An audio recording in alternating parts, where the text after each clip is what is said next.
timer different to what their timer was on their website, dude? The fuck?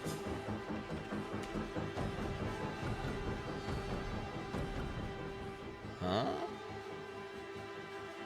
Is my timer code bugged? Wait, did they update this or is my timer code bugged?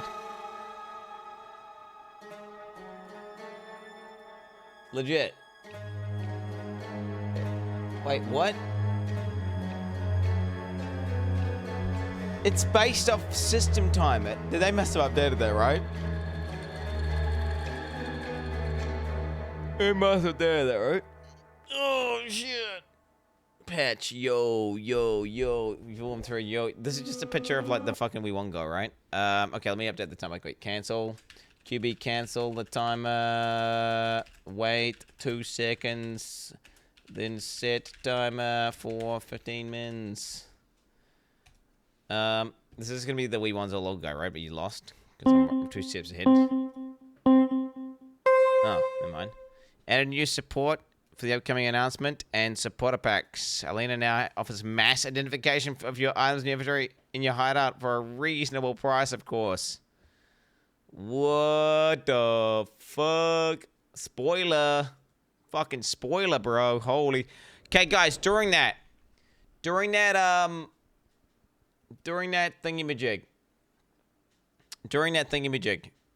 I'll just put a big gas timer here so I don't forget. This is like just giving me like massive warning so we know like we won't mess up. We'll just put a huge fucking timer on the screen so my timer is intentionally faster so that way I'm like, there's no way I possibly miss the intro. I mean, I think I just keep it. I think I might need to get that out. Okay, guys, hear me out. Right click. Parry. Right click parry. Can you explain? What does this explain? Game presentation 2025. I don't know what the fuck this is you're linking, bro. I'm about to ban you. I don't want to click on whatever the fuck this is. Right click sounds. Yeah. Wait, right click parry. What's wrong with the parry? No, parry. So, the way it would be is this. Parry is just a cooldown. Right? Okay? Your character is immune. Right? And he's parrying. Okay? Whenever you right-click. And it allows you to basically iframe for a second. Right? Now, if you iframe and you just, you iframe something, cool, whatever. That means you just iframe and you just you could just explosions happening. You press right click, boom, rise that's going off. You're immune to damage. It didn't do damage to you. Cool. But that was not something that was meant to be parried. So then it does not reset the cooldowns. Now your shit's on cooldown. Okay, someone does something that's a parryable mechanic, which will have a consistent telegraph across multiple monsters. Right? Let's say he does telegraph, charger, fireball. Like he's gonna do this fireball. And then, boom, he throws a fireball at you. It does the animation, like, ping, like you're supposed to parry this. Boom, you press parry. It reflects it back. And then, if you reflected that, it resets the parry. You know what I'm saying? Oh, my God. Wait, people in GGG chat saying... Win the clown? I don't know. What do you even know about? Fuck up, little bitch. Spam parry, little widow. Freak fucker. Parry with a 2D, parrying in a 2D auto shooter game. No, I'm going to get rid of auto shooter. It's going to be left click. It's just going to be left click. So it's not going to automatically go. It's going to be on left click. Yeah, we're going to change. And I was thinking then you could also have items that increase your parry window, so you could have you could extend your parry window, so you could extra 100 milliseconds to your parry window, right? And you could have stuff that reduces your parry cooldown, stuff like that. It's like a whole nother fucking system to scale them and max, and it would allow you to do some cool stuff. Bloated mess. Worry. You are in the PU2 category. Talk about PU2 or go just chatting. It's not the place you ever touch your mobile game. Oh, shut the fuck up, bitch. Get the fuck. Who else wants to get fucking banned, bro? Who else wants to get fucking banned up in this bitch? I'm about to ban your ass so hard, bro. Holy shit. Maybe you're recording that successfully. I've already thought about how the code's going to work. Parry is just a buff, which gives you invulnerability frames and flags you it's parrying. If you do, if you're getting hit by an attack during that frame that says is parryable, then it parries. It's really simple. I've already figured out how it will work. It's basic, super basic logic. It's super basic logic. And it means you just can't move while you're doing it. And it plays a little animation. That's how it'll work. It's very simple. Collision! Fucking broken! I touch a wall. It apologizes. I step on a floor. It files for divorce. The player. A quantum rumor. I bump into an enemy. We fuse. One soul. One mortgage. Chat! No. Thing works. No. Thing makes sense. The code, scribbled by a microwave, having an existential crisis. I fixed collision, and now the sky is hitboxes. Cheat! Chat. Who did this? Who let this happen? Commit this. Can you please make the cuffs on your character model 500% larger? The lack of realism is breaking my immersion. My man, it's true. Big true, bro. Big true, big true. I can't wait to install AS on my smart fridge. Won't work on a smart fridge, bro. You need a mouse and a keyboard to play. It won't work. Haven't been able to watch much. Are the rats trying to hit the center of the character model? It feels like when they're on your side they hit more consistently and then have difficulty from above or below, and the character hitbox looks to be an oval. Already solved. Damn, this shit is ancient TTS. Ancient TTS. Hello, Quinny. Are you going to deep dive pot after the announcement, or are you going back to vibe coding once it's over? Everyone is forever. already theory crafting Vibe coding, baby. builds. Surely you won't leave it for last minute like last time, only to quit before maps. I hope look at we your get entire some map existence identity, action by the this way. league. You could zero Really, understand it, what it would Mac. take. Es me wonder if you're even bit interested obsessed. in Puto out of Tenture, You're brozo. obsessed, mate. Bit of a freak, not gonna lie. Quinn, are you thinking about new build, brozo? Unreal Engine with math and physics implemented from the start? Let's go. Yeah. Even Unity does math better, and Unreal is faster than plain C++ these days. Vibe code for days. Let's go. Why are you calling it parry? Isn't that just shield that stops one attack? No, it stops everything that happens during it. So every single instance of damage during it will be immune. And if you get hit during it, then it will do the parry. I'm thinking maybe so there'll have to be another flag that says isn't parryable. So they'll be like is parryable, isn't parryable, and then something that says bypasses parry iframes. So if someone tries to like parry like the memory game from Mika, that's going to exist soon because we're going to just code that in. You know, you can't just parry it, right? Because that would be dumb. So you got like parryable. The 7-inch vertical leap, the greasy blonde steel that looks Does it need to be like parry with a bird's nest reflect? on top of my head. Parry with reflect. AKA Parry. the lesbian curly top. Without reflect, and then can't parry. The want to be cool. is this? Prototype scopes with built-in LEDP. Let 180p 3D. Google technology. The New Zealandian poisonous caterpillar. AK cringe daddy. The incredible cosmetic vibe. Coding ring. AT the 3 brain cells. 6. You're jealous that I pick up the divine gift of game design, and you don't.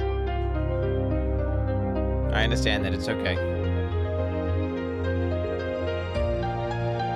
It's what it is. The idea's God, they call me. The literal idea is good. Let me get my camera rescaled for this fucking announcement anyway, guys. Okay, we got to cut down here, do a little cut in the back here. Look, this is enough to pog out, eh? And then at the top left, that way I'm not gonna cover anyone up. Yeah, looks good to me. Smaller, that's big, that's small enough. It's small enough. I tell you what, I can make the bottom smaller so you see less. There are mass explosions because instead of letting 100 people spawn in, you are letting one person spawn 100 rats in at once. Nope. Explode checks for any rat that has the user's name and just blows it up, so it's exploding a fuck ton of them. Yes, I understand that. The reason that happens is if I buff the, Specifically name each system and function and what it pertains to when talking to it, then define the changes. There we go. Avoid adjectives like good and bad and be direct and tell it what you would like it to do uniquely and individually. Work on systems individually. There's too many backseat Andes now, aren't they? They think they know shit, but they actually, like, there's too many people who actually think they know shit that don't know shit. Sir, have we still made a decision about the breed command? Make 2 viewers produce an NPC rat that creates an explosion when you run over it. Breed. We're gonna have cannibalism. Also, I came up with a, OMG mom, I'm on TV. do you know what's interesting? Fat lol. I also thought of another system.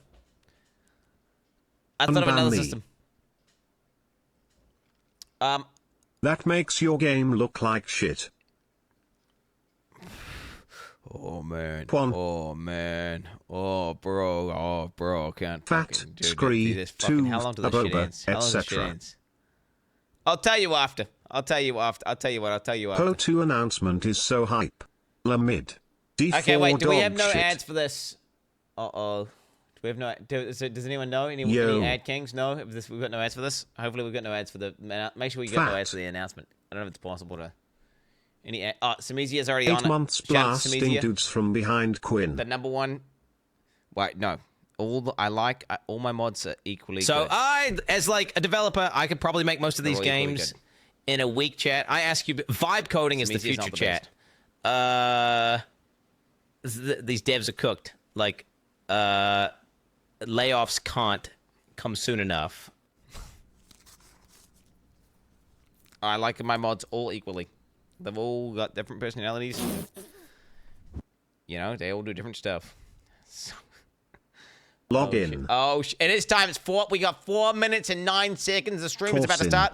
Yo, I need to get my last coffee, guys. I'll tell you what. I'm gonna pause my music. Boba. I'm gonna turn the shit up, and I'm gonna put my headset on so I don't miss it.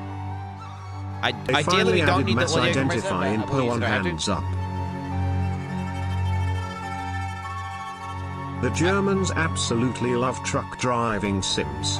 Did we get channel points off? We need to make sure channel points are off, just in case. Are you going to do HCSSF this league? CP I off. miss the journey /ZDPS, trade ruins the progression. This game doesn't let you cut down trees, so Quin won't play it. Oh, Hannah HX gifted a tier 1 sub to Galadrifter. They have given 3 gift subs in the channel. Yo, hyped for Po info. Deutschland. Sure.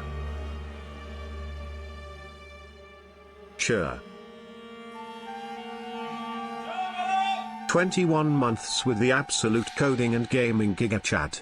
Love watchers login.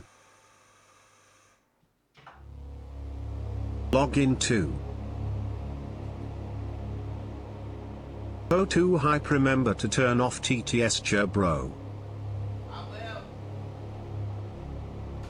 66 centuries of bathing in rats. Wang. Boba Popov, a Boba Popov, a Boba Popov. Nothing beats a Jet 2 holiday, and right now you can save £50 per person. That's £200 off for a family of 4. Cohen Vibe coded a game in 1 day. What's your excuse? Hey Quin. You're always talking about weak auras for Po. Could you just vibe code it now? Yo. Lil Gup runs the most ads I've ever seen on Twitch.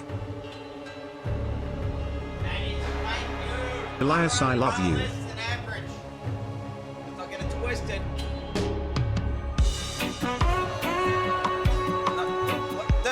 Why? Bro, why are we doing this? You feeling it? I boba in the morning when I wake up. I boba in the evening I shake up. I boba in the middle of the summertime. I boba when I sit and come online. I boba every day, I boba every way. I boba hit the ground, I boba at the sound. Hey, hey, I boba.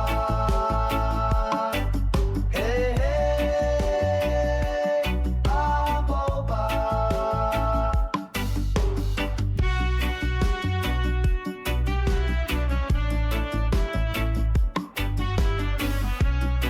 I gotta skip the song bar because I mean, dude, there's no way. I gotta turn the shit up. We gotta. I boba when he I talking gotta just about pause it. mechanics. We just pause it. Why did he mention Alright. it organics? Pausing. I boba. TTS is off. Channel points are off. Everything's off. Ads are off. Everything's off.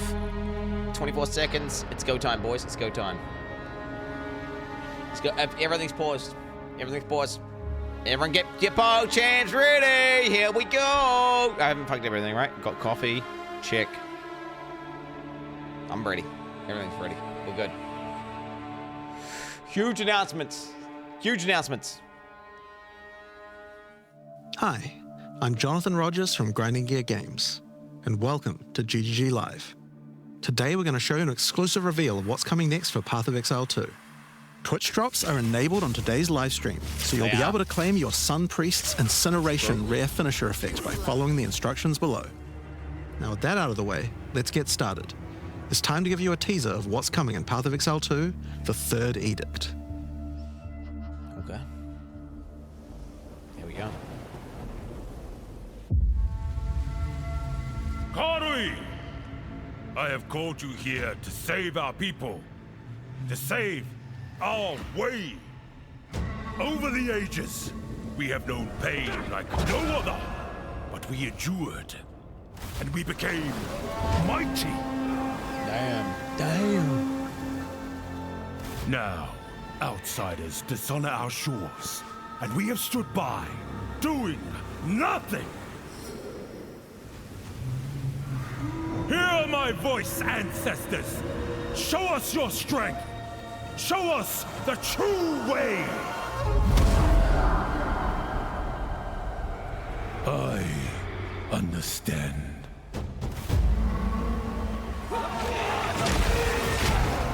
Oh shit, green is DX. Be still.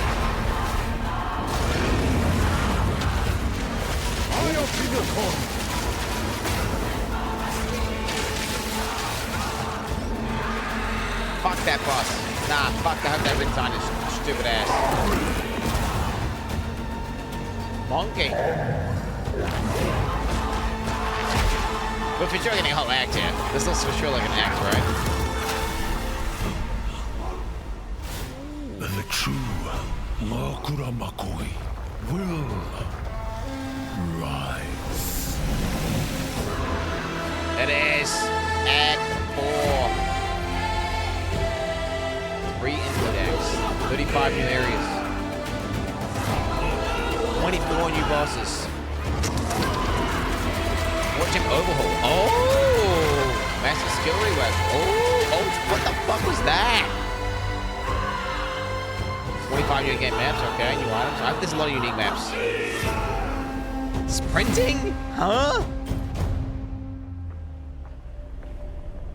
Introducing what? New class? Druid? What is it? What are we getting? Rise of the Abyssal. Oh, it's the Abyss, bro! 2.0! Abyss 2.0! Okay. Yo, they look kind of crazy. They look HD. They look polished. They look nice.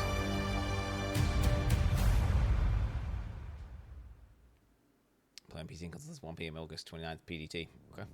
It's like 7 days from now, Now, chat. as you can see, there's a lot going on, and we have a lot to reveal today. We'll start by going over Act 4, the next chapter in the Path of Exile 2 storyline. But that's not all. There's also 3 new interlude acts to get you to Endgame, which means we're removing cruel difficulty too. Fuck After yes. that, we'll be going through the massive changes to characters. Okay. I'm super excited to show you how I've overhauled the entire support gem system, added new skills, and yes, there are buffs. Next, we'll go over the rise of the Abyssal, this season's exclusive league mechanic, and talk about the new rewards, crafting systems, areas, and bosses that it adds. After that, it's on to changes we're making to the endgame.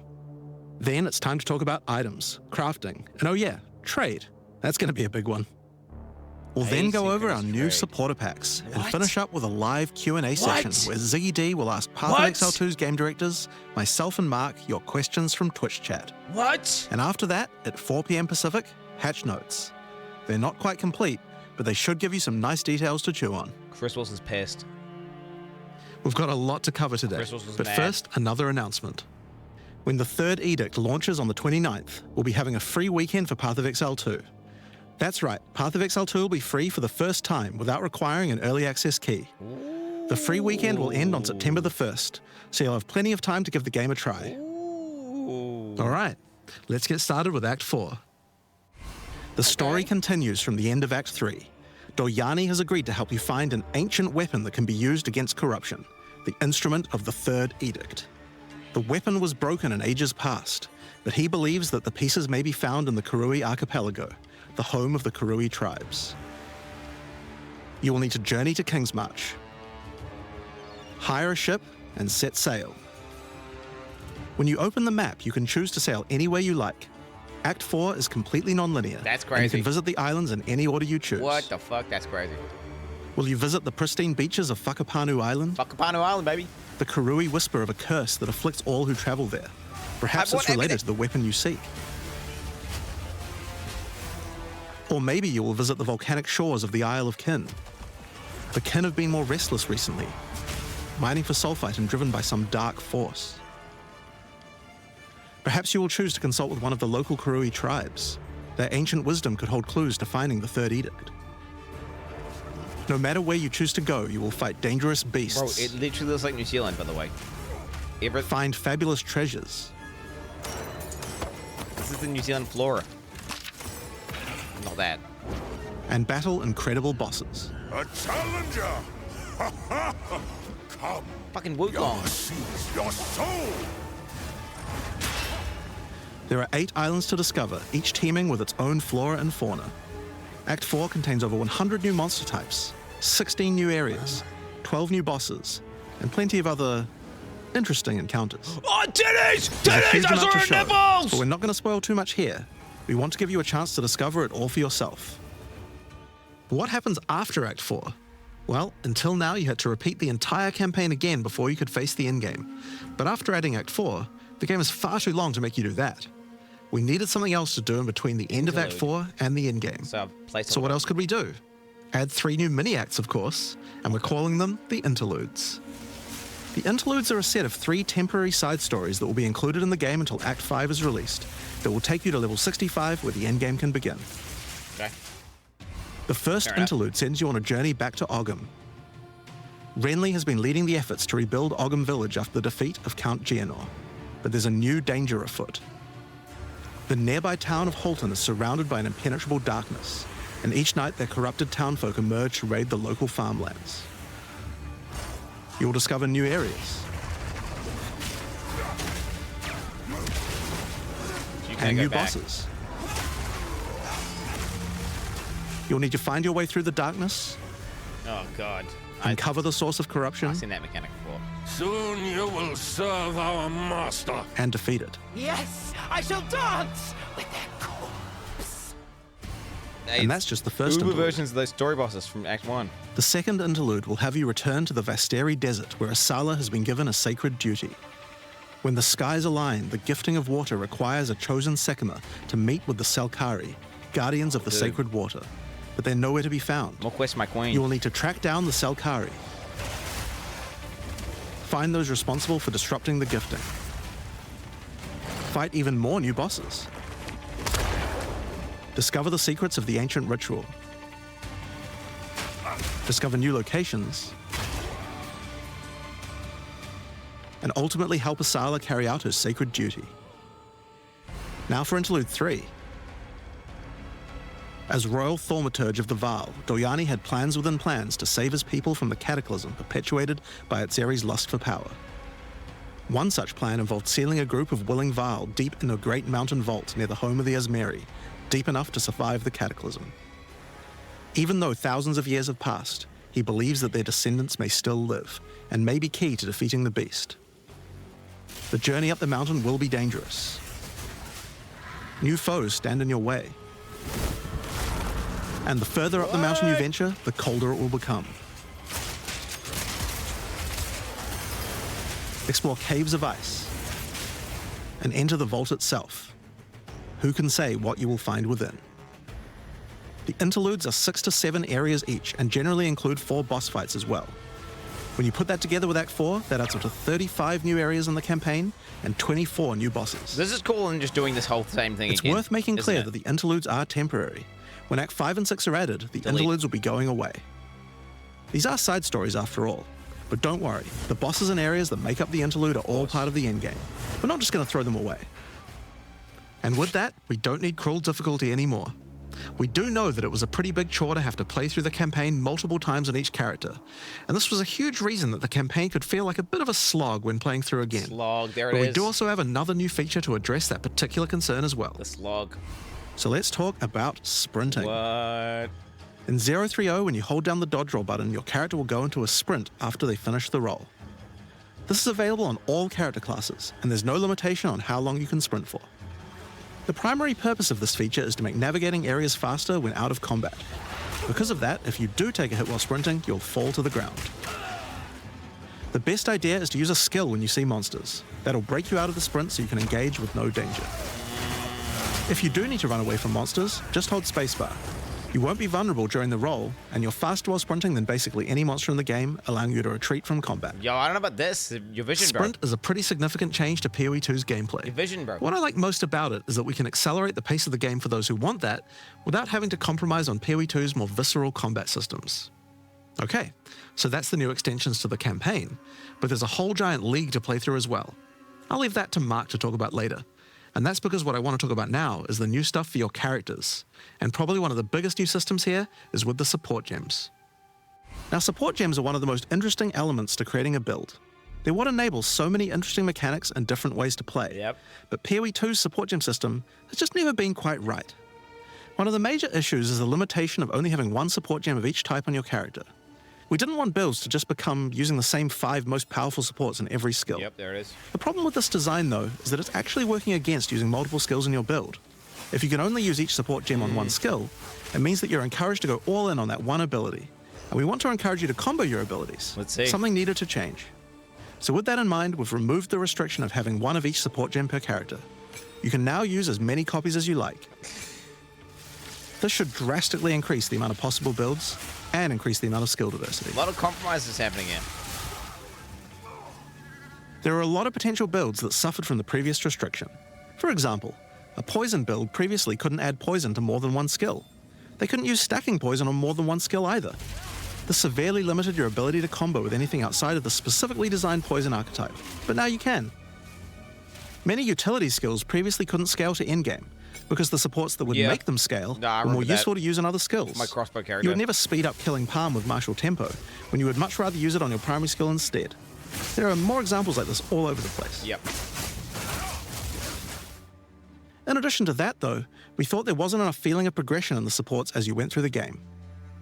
There were only 3 tiers of supports, and many of the most important ones were given out at Tier 1.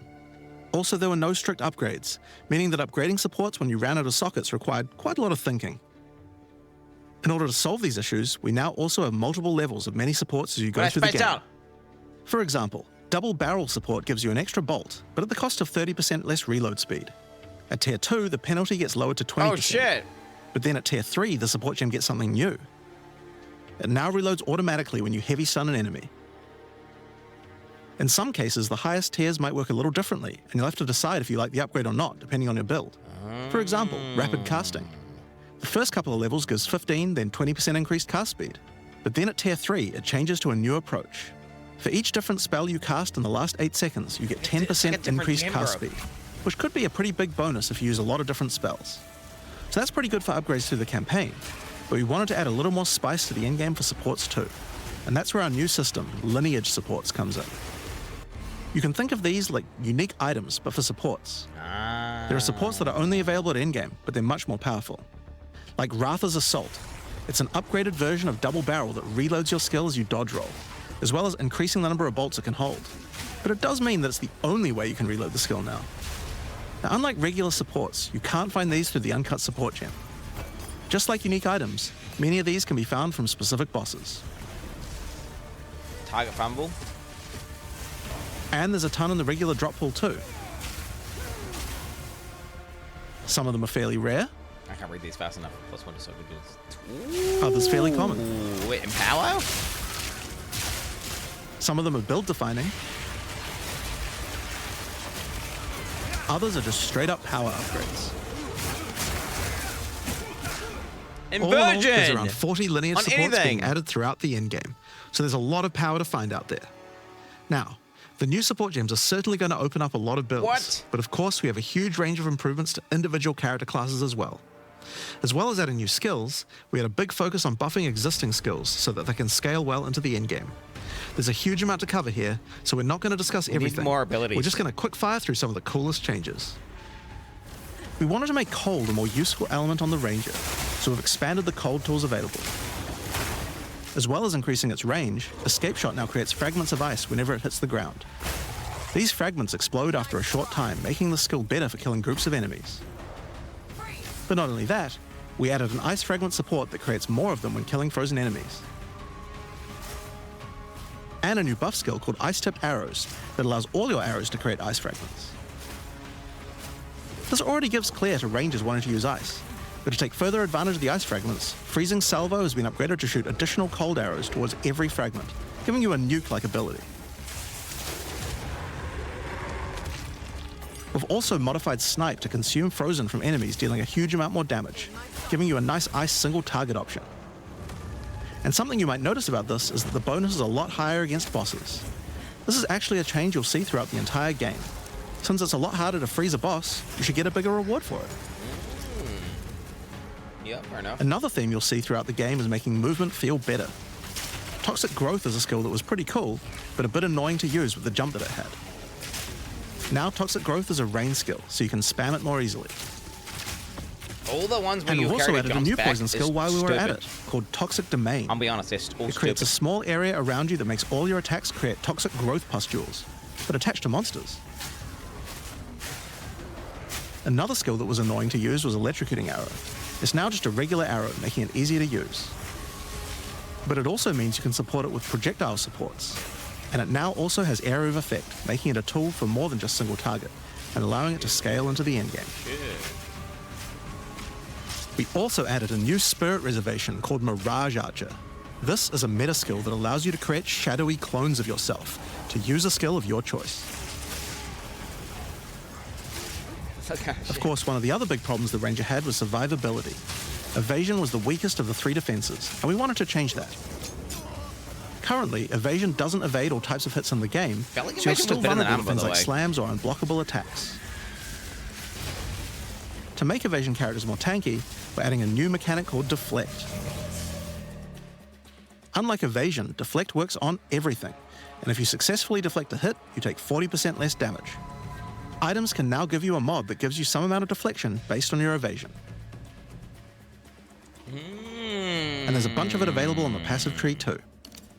Deflection is rolled in addition to evasion, so this is an upgrade for regular hits too.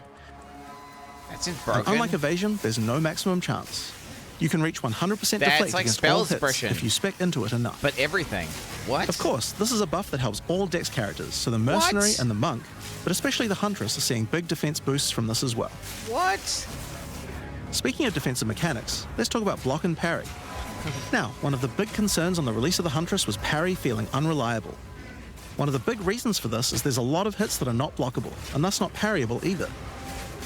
So a huge balance change we're making is that now everything is blockable, except for specifically unblockable red flash skills that bosses use. Yo, this is what I was just talking about. This makes parry much more reliable. And not only that, but to make block and parry nicer to use, you now also move faster than before while using these abilities. This is a massive buff to passive block as well. So to counter that, we did have to lower the max passive block a bit, but overall you should feel much safer.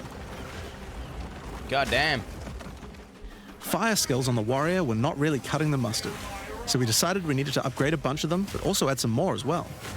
Let's start with a buff. Volcanic Fissure now branches into multiple fissures, giving it much more clearing potential. I tried Fissure. We've also added a new skill called Forge Hammer.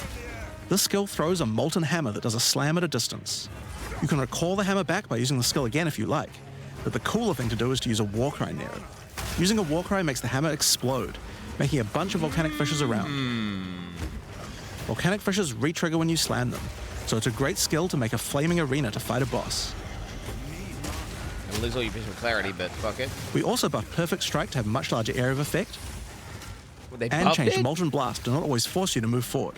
Trust me, it feels a lot better to use now. Oh my god! The skill now has massively boosted chance to ignite monsters as well. Oh my god! And it's you're going to want to probably ignite a monsters million due to a times new better. glory skill called Ancestral Cry. Holy! Ancestral Cry charges up with glory by igniting monsters, invoking Oh my King Kalm's God. favor. After you do, use it to channel Kalm's ancestral power. Lag. Every attack will be ancestrally boosted with fire.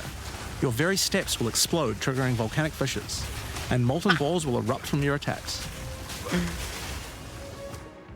Warrior shield skills were another area we wanted to improve. Now that we've got Sprint, we actually don't need to have a cooldown on shield charge anymore.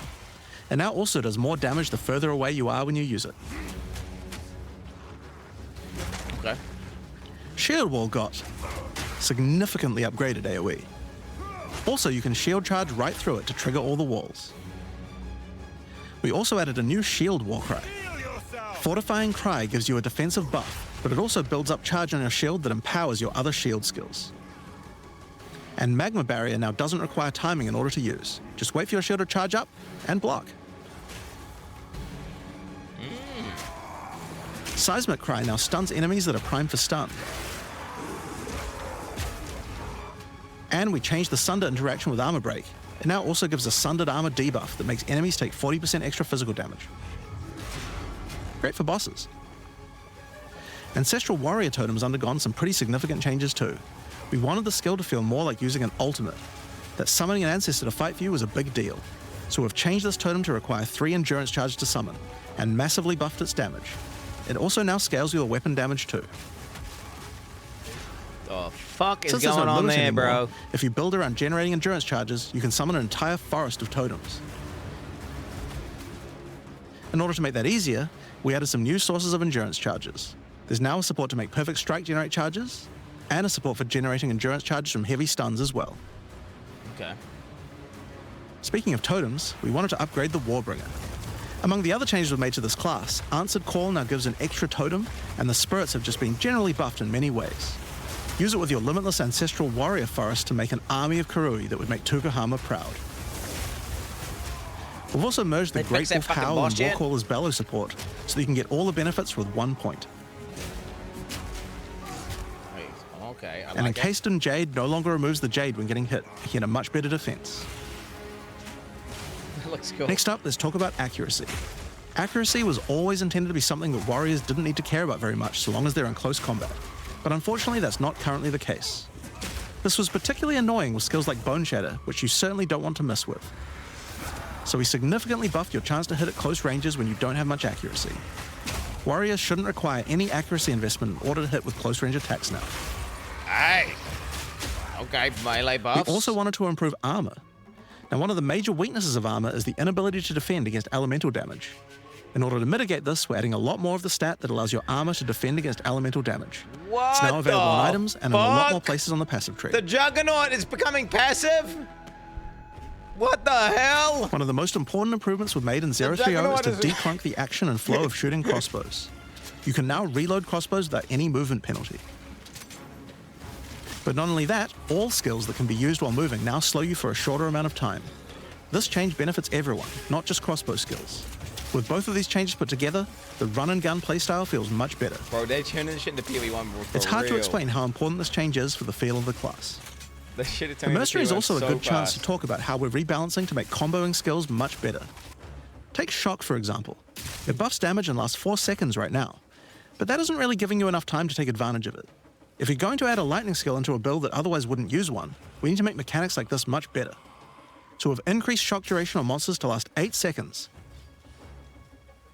And skills like Plasma Blast, which are intended to be good at shocking enemies, now increase the damage bonus by a lot more. You'll find changes like this all around the game. Chill now lasts 8 seconds, giving you more of a reason to weave in cold damage. Freezing skills are better at freezing. Burning skills need to cause burns that last longer. But making skills like Permafrost Bolts and Incendiary Shot double down on how they're supposed to be used, it makes using them in your build alongside other skills much more likely. We're also making sure to buff specific combos too. The freeze explosions from frag rounds now chain to nearby enemies. And using high velocity rounds with armor break will now fragment the opponent's armor. This causes monsters to take a portion of high velocity rounds damage with every subsequent hit, even tiny pellets. So that means following it with a shotgun blast is way more effective. Now there's a lot more buffs to crossbow skills, but for now I'm just going to talk about the new one we added, the Mortar Cannon. This one lets you socket any grenade skill, and using it will summon a cannon which loads and then fires the grenade you choose.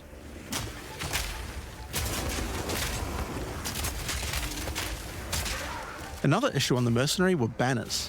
They were just not very good, so we're doing a big upgrade to them. They now last longer, don't disappear when moving out of them, and we removed the Valor mechanic. They now just give a much more consistent and stronger buff, and you can use them when you get enough glory. Fucking 8 banners. On which, one of the main focuses was making various minion types more useful to use together. But it seems a lot better. Melee minions in particular were just not that great compared to ranged ones. As a starting point, we just straight up removed the requirement for minions to have accuracy. Attack minions now always hit, which makes them way better. Brutes got some good numeric buffs, but we also added a new command skill where they do a war cry that intimidates enemies and detonates any frozen monsters and allies around you in a big cold explosion. We've also changed the Frost Mage's command skill to an ability that adds ice armor to your other minions, adding a layer of defense. And it makes them deal cold damage back to the attacker as well.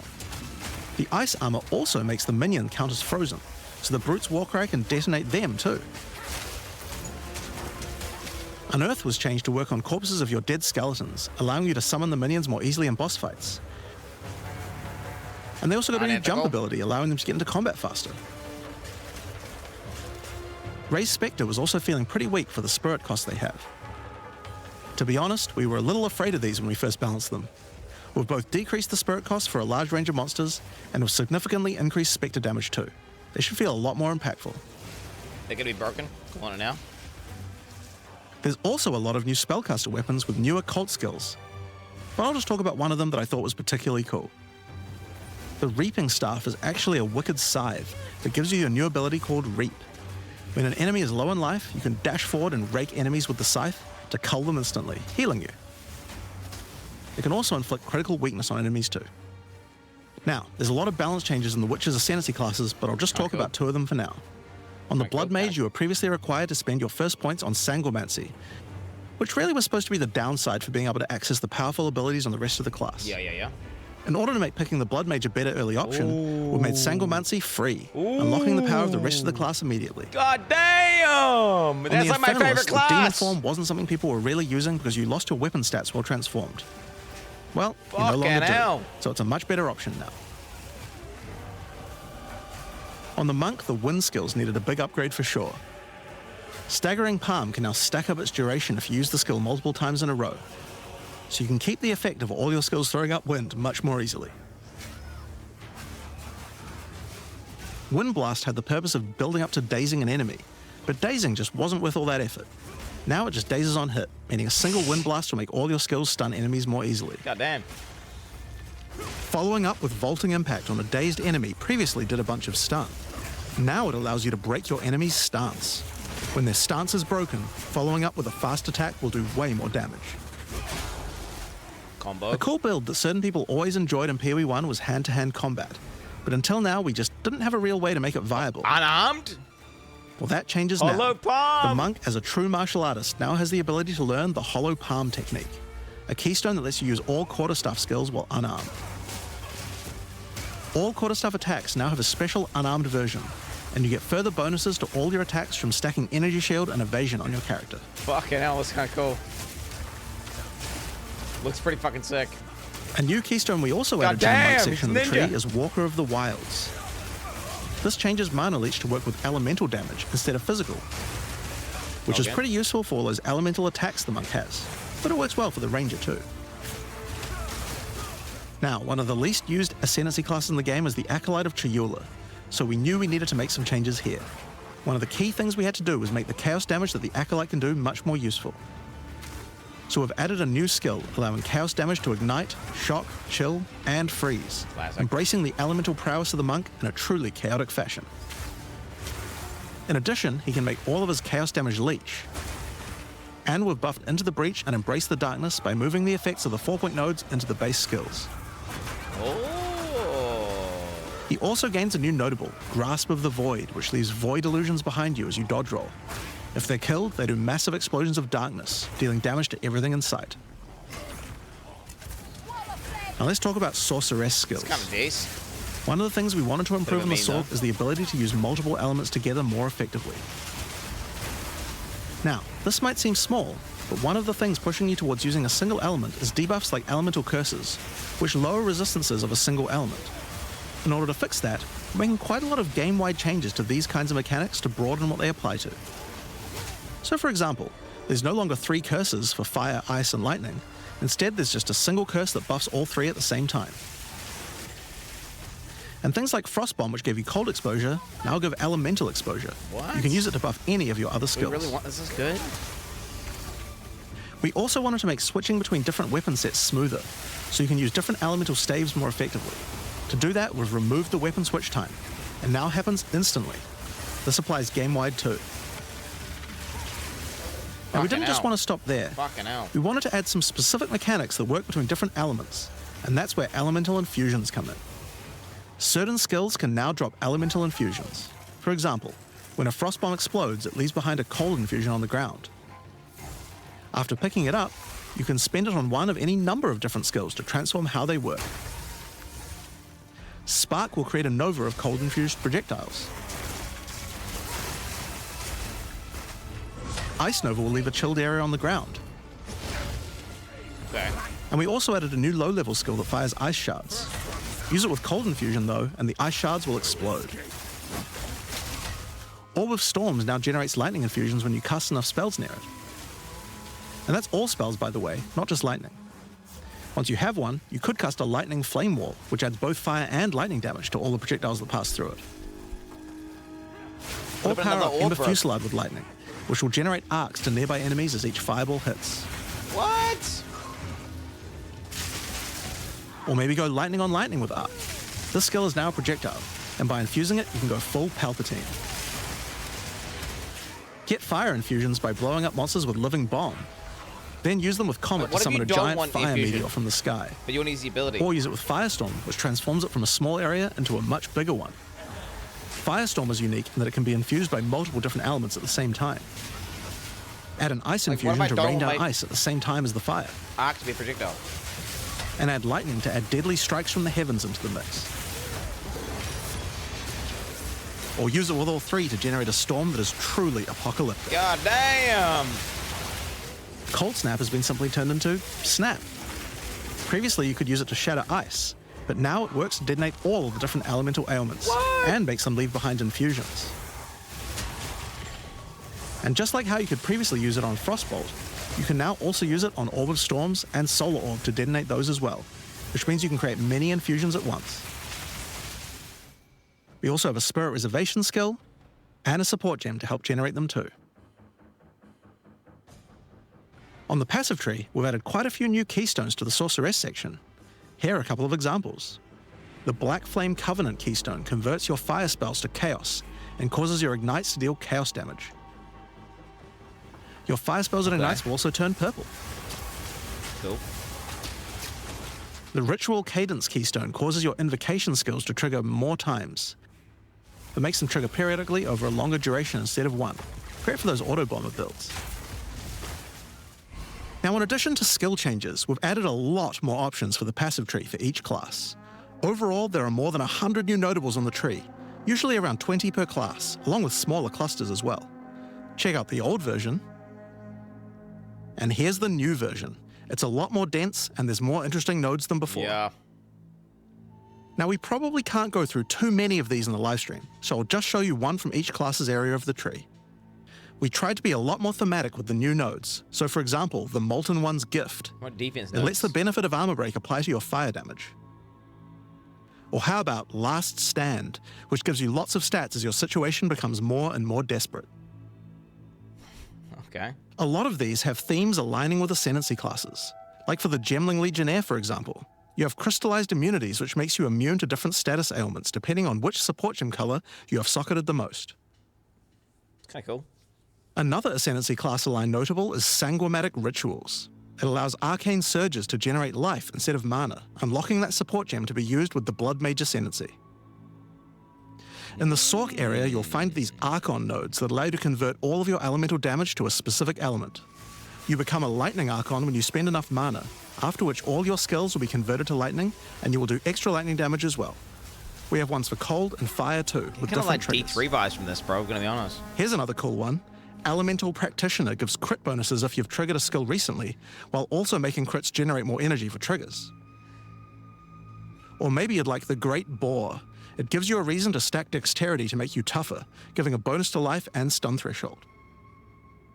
Or the Cunning Fox. Fuck is It straight up gives you that? 5% quality to all your gems. What the fuck is that? Now, another major change is attribute requirements.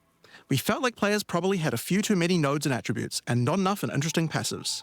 So we lowered attribute requirements by 25% across the board. Thank God.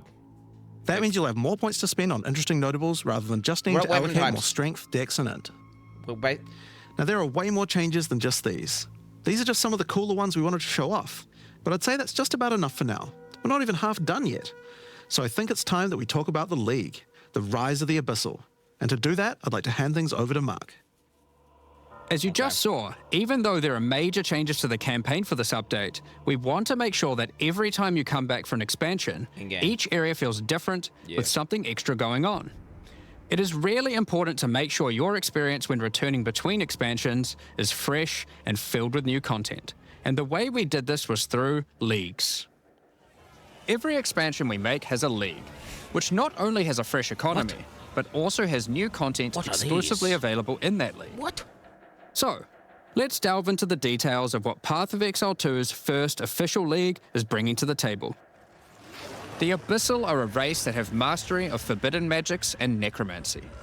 They were thought to be extinct, but have merely been biding their time underground.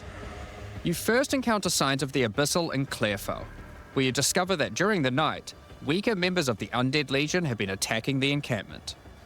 The townsfolk require your help to investigate where the monsters are coming from and put a stop to their attacks.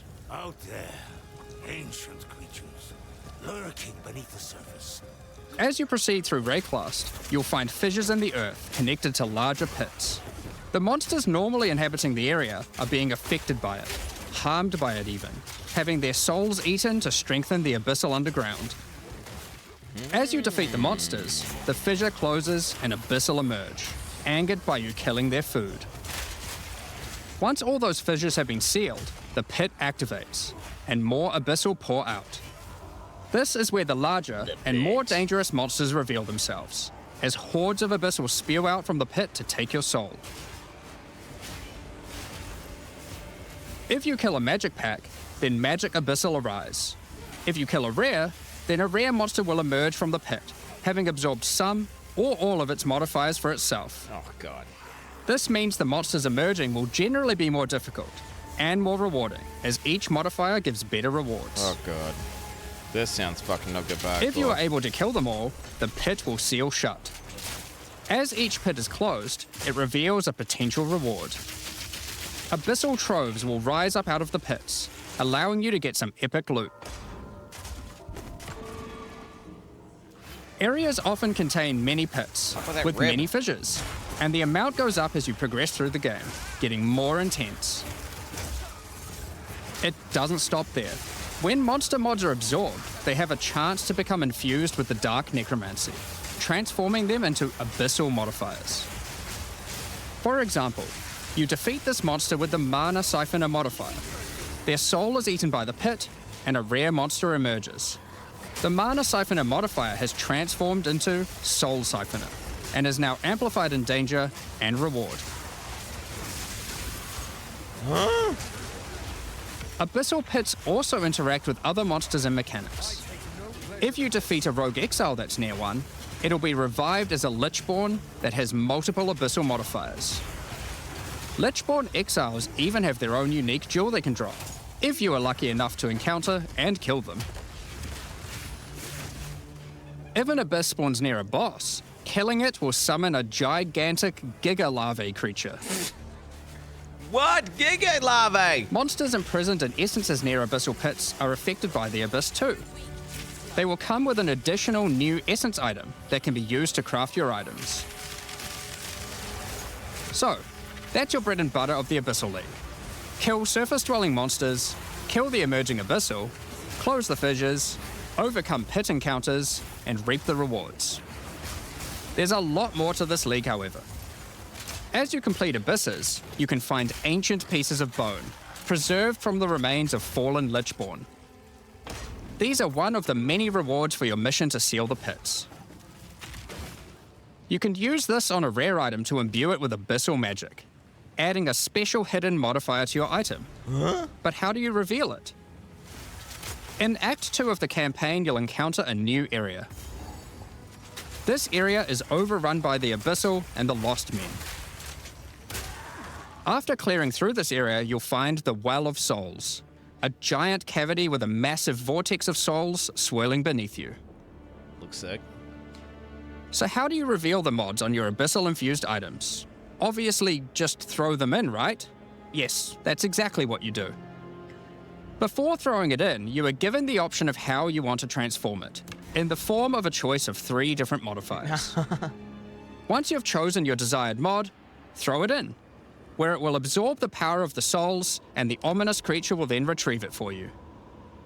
These modifiers can be ones from the core mod pool, all the way through to specialized modifiers that cannot normally appear on That's items. sick with the 3D art. During the campaign, you can use it as a way to more easily It's like add Veil. useful existing mods. But during the endgame, there is a whole set of new and powerful mods you can add to your items. Okay. Like this mod for crossbows that Determinist allows you crafting, to boys. place an additional With ballista RNG. totem. Or this one that adds spirit to your staff. Okay. Or this one that allows you to generate more combo with your quarterstaff skills. And speaking of endgame, you can also use the system to craft waystones. With a preserved vertebrae fused into your waystones, you can get some new modifiers that push difficulty and rewards to new heights. That would be rare and strong. Here are some examples of those mods. You always get a choice of 3, so you can avoid anything you don't think your character is capable of. With this modifier, the natural inhabitants of the area are all spawned near abysses, and there are up to 9 additional abyssal pits in the area, making it just a full-on abyss ruckus. Or favorite this one, word. which Mark's causes favorite the word is final ruckus. abyssal pit in the area to always result in a boss encounter, Yo. be it either one underground or one that emerges out. There are dozens of these waystone modifiers in total you can get from this crafting. That covers the new crafting mechanic. So what's left? Well, we talked about how when closing pits you can get abyssal troves, but sometimes when closing an abyss, you'll reveal an underground cavern that leads to the abyssal depths. After jumping into the depths, you'll find an abyssal city, swarming with legions of the undead. When underground, every single rare abyssal enemy will have an abyssal modifier. And at the end of the dungeon, you'll even find a rare with a more powerful Lichborn modifier. Once you're able to defeat this powerful rare, you can also find some nice rewards. What the fuck is happening? Aside from the entire area being valuable due to the abyssal modifiers on the monsters, it has its own specific drops too. One example is a set of lineage supports that can rarely be found in these depths, like Kurgel's Leash. This support empowers both you and your minions when you command them, granting unholy might to you both. Another depth-specific outcome is a set of omen-like items that amplify your abyssal crafting. Additionally, we're adding some new socketables that can drop from the abyssal depths. Take Ullaman's Gaze, which can be socketed into your armor. Goddamn. These are a bit special in that you can only have one equipped at a time, but give some pretty powerful effects. Think of them as almost a unique socketable for your equipment. In the endgame, where you can still find depths, you also start to find a different type of underground chamber. In these areas, you'll find an ancient spire, a device being used by commanders of the abyssal factions to plunge Rayclast into a lightless void. Your goal is simple: kill this commander and destroy the spire. There are 4 bosses in the Abyss League, and there are some pretty cool uniques available from them. An example is this belt, Darkness Enthroned. Never seen this before. It has 2 sockets. But hold on, socketables don't work on belts. Well, this belt has a special mod that allows it to count as a different slot for the purpose of socketables. This one, for example, counts as a helmet. I kind of want one that counts as a body armor. I wonder how rare that one is. You can also find this unique jewel, Undying Hate. This jewel transforms part of your passive skill tree into an abyssal version. Oh, shit. And has multiple depths. The deeper it goes, the more of your passive tree is affected, allowing you to fulfill your fantasy of becoming part Abyssal Lich. Now, the last thing that Abyssal commanders can drop is a Finger of the Lich. But what use do you have with a random undead finger? Well, the next time you return to the Well of Souls, with the finger in your inventory, your character will almost feel compelled. To do what, though, you might ask? Unlock some shit to in your jump hideout. in. Whoa, whoa, whoa. The items you threw in came back more powerful, right? So, what's the worst that could happen? do it, bro, do it. Well, you will just have to find that one out for yourself. Bro, come on. Yeah, you unlock it in your Along hideout. with the introduction of Act 4, You get the ability and to do it in your Interlude, hideout. we will be adding 25 new 100%. in-game maps. These maps will contain all the new Calling monsters and bosses we're adding, improving variety and giving you opportunities to experience the new boss fights many times. Let's take a look at some examples. Rock Pools is a map where you explore a shallow rocky coastline, surrounded by coral and filled with sirens. At the end is a giant Goblin King boss, ready to eat sulfite and squish you like a bug. Look at him, bro. Holton is an Ezomite township which has seen better days.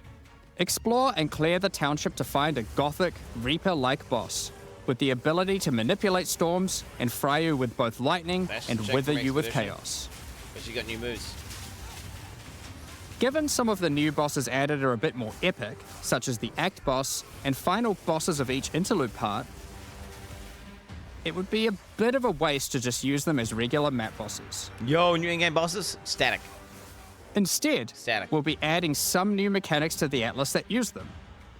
These start appearing pretty fast into the endgame and will help bridge the gap until you do your pinnacle bosses. Okay, mini bosses. In the desert biome, you can encounter a wild sandstorm. Static. 3 maps around the sandstorm contain a device you must activate. Upon doing this, the sandstorm's magic is disrupted, revealing the map inside and allowing you to access it and find the cause. This presents itself in the form of a boss, similar to the existing Citadel bosses. This boss is a Faradin Swordmaster, who has been blessed with the power of a time gem, allowing him to take his swordsmanship to the next level by replicating himself, maneuvering rapidly, and severing the fabric of time itself with his powerful slashes. What the fuck is this? In the water biome, you'll encounter a giant maelstrom, where one of the maps surrounding the water biome connects to it, but the connection is obscured. You must run the maps nearby, hoping to find a beacon, which will remove the maelstrom and reveal the connection to that map. Another example is this Vaal vault in the mountain biome. But how do we get inside? Running the adjacent maps to it will yield a key, which you can then use to gain access to this vault. Or you could just trade for one, I guess. Use the key to dispel the powerful force field surrounding it, leading to the Vaal Elite and their rewards inside. These all contain Uber versions of the Act 4 boss, and the bosses at the end of each part of the interlude. And each have their own exclusive drop pool of new lineage supports, which, as Jonathan spoke about earlier, are powerful support gems that modify your skills in pretty crazy ways. SSF, right, for sure, surely. As an example of a lineage support which can come from the Faradin Swordmaster mentioned earlier, we have Garukhan's Resolve, which causes your critical strikes to fork, but requires some mobility on your part to properly enable.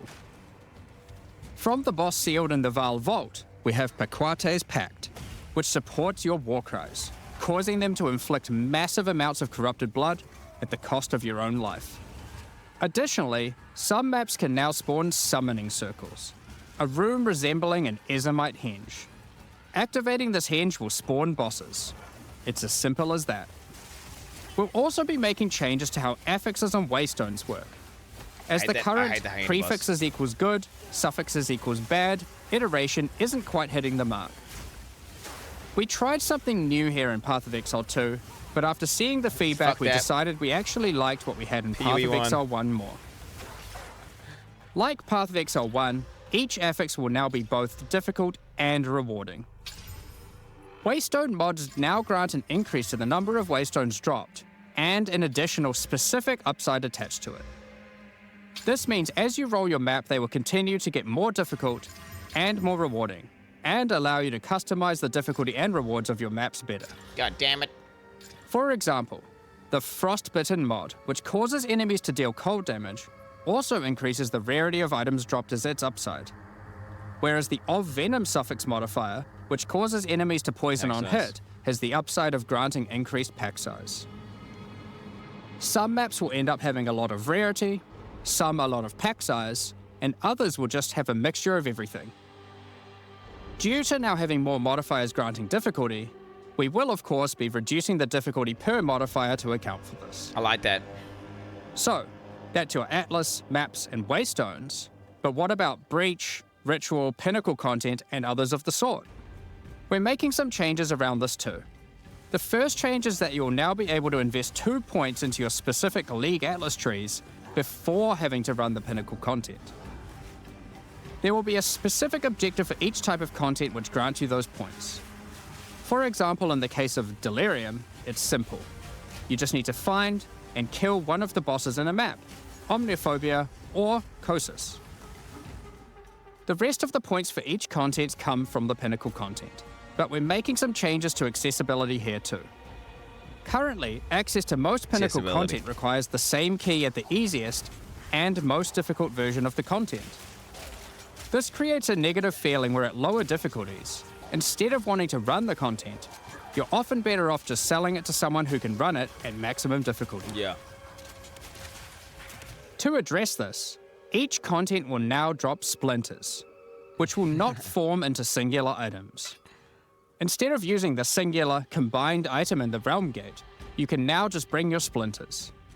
Upon inserting the splinters into the Realm Gate, an interface will appear, allowing you to pick your difficulty, and you'll notice each difficulty has a different entry cost. This means if you want to run easier difficulties, it costs less, which also allows you to run this content much sooner into the endgame. Smart.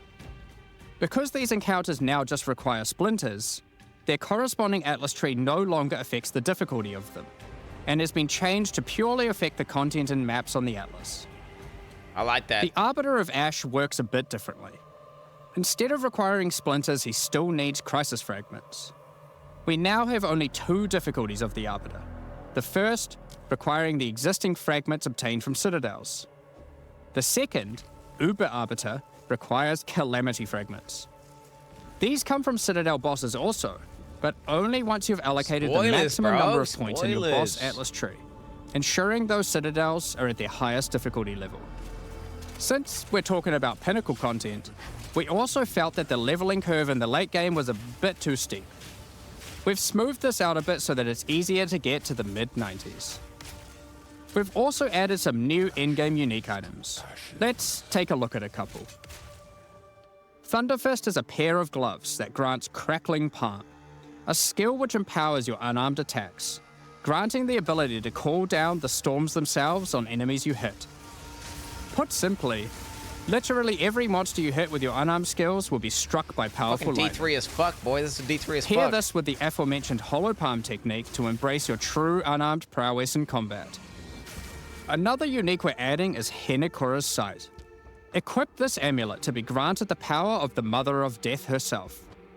This is reflected by granting you a skill called Foresight.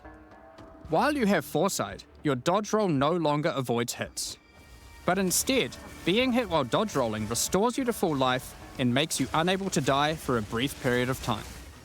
You'll notice when this does occur, a copy of your character appears and takes the full damage. This is you seeing that future, as if you hadn't been wearing the amulet.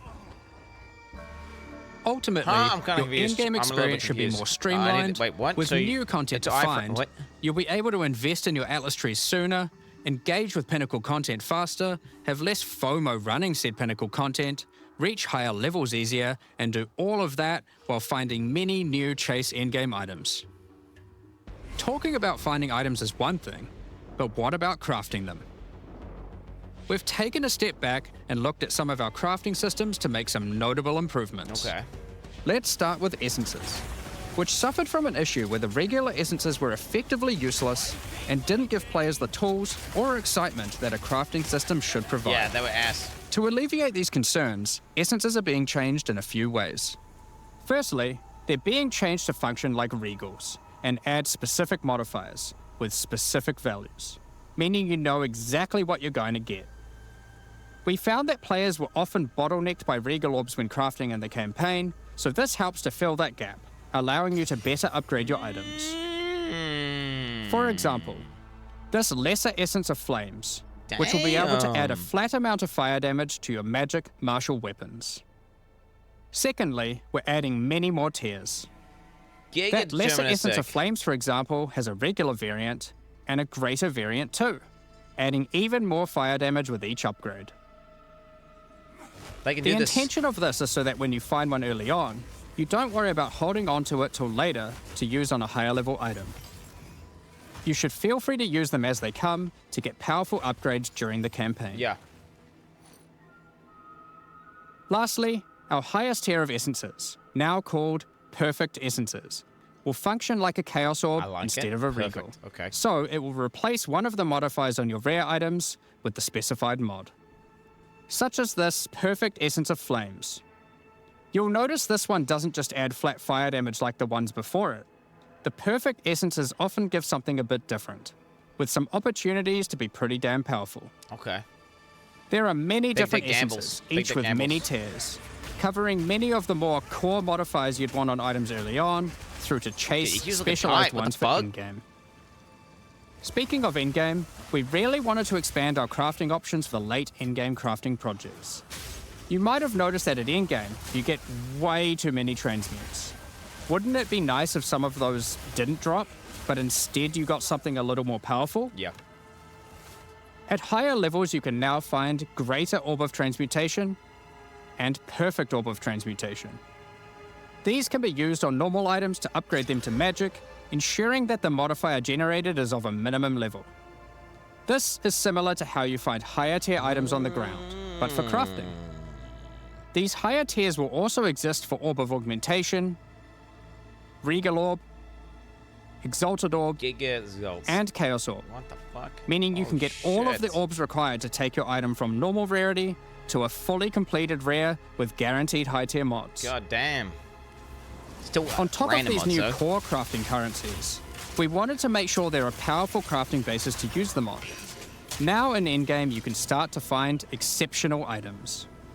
These are items that drop at normal rarity and are perfect for your from-scratch crafting projects. They can come with extra quality, up to 30%, or an additional socket to use your crafting socketables in. And yes, they can be corrupted for yet another socket. God damn. You can also get exceptional unique items.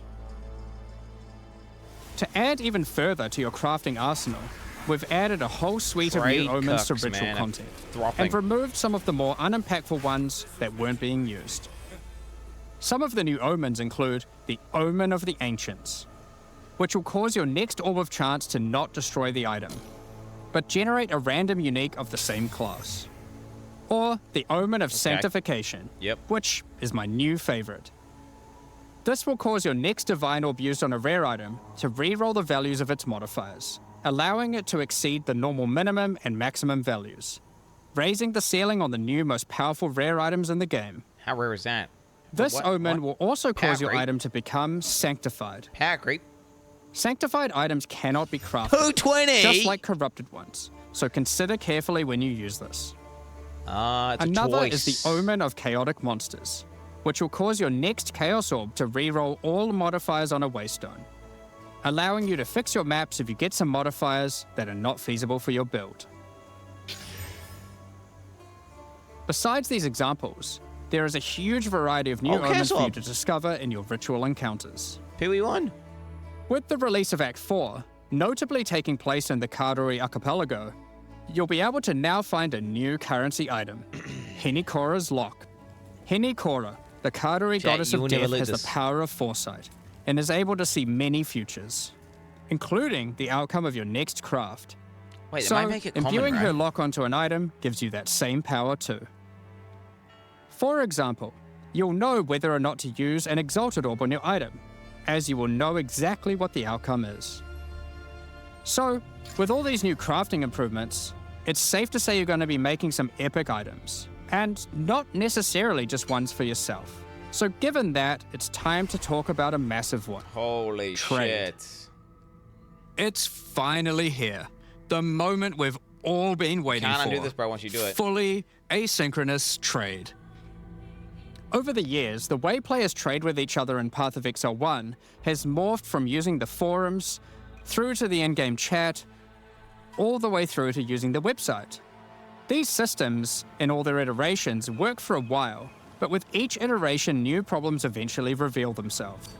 Be it requiring you to be in your hideout too much instead of out there killing monsters, or never getting responses from people who are either AFK or just can't be bothered.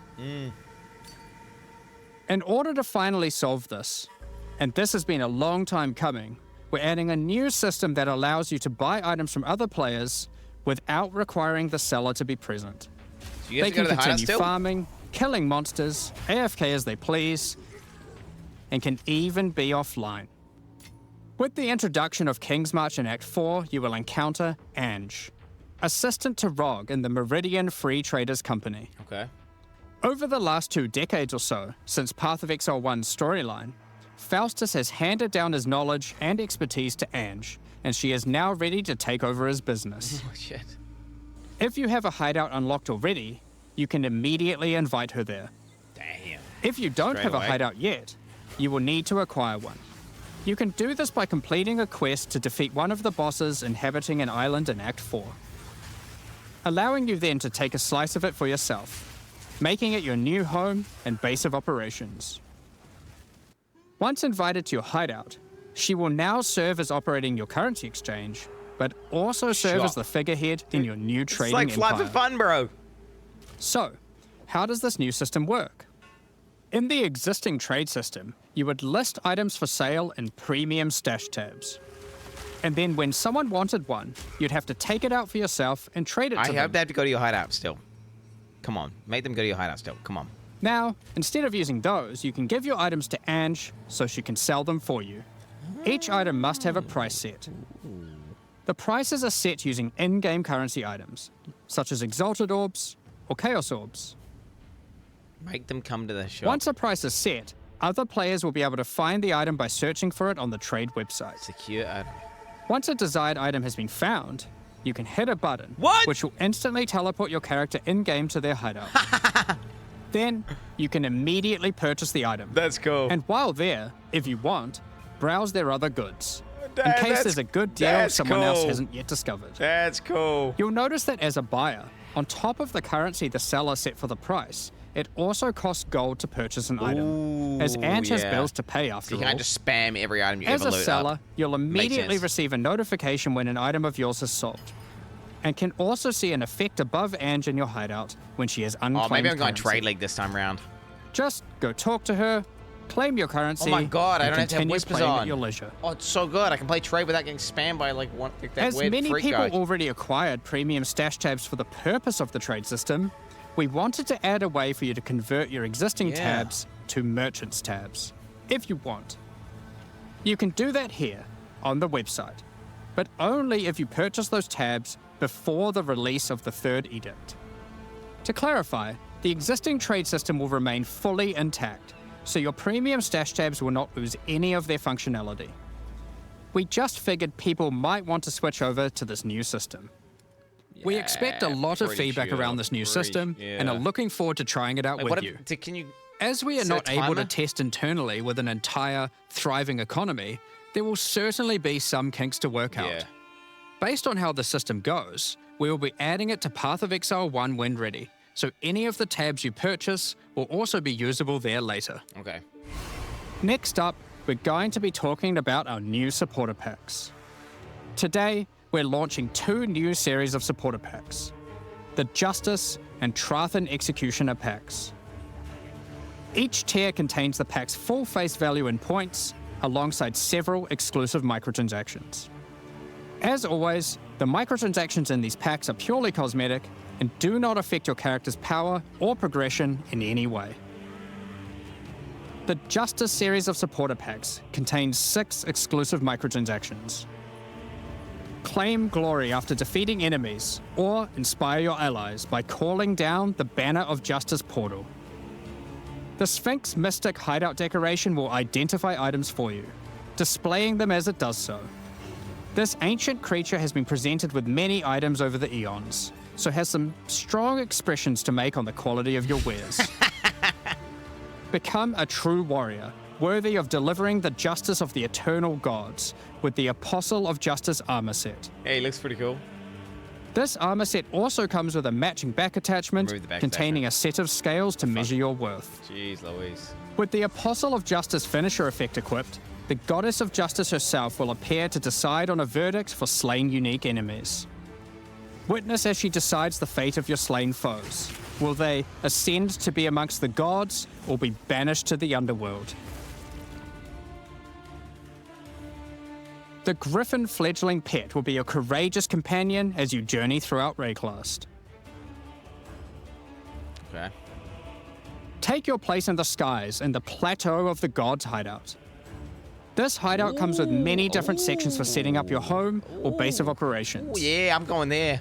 Oh, I'm going there. In order to travel between them, you simply just need to walk off the edge. Yo! Like a true eternal god, you can float between the mountains on the clouds themselves. That's sick. I'm gonna be doing that.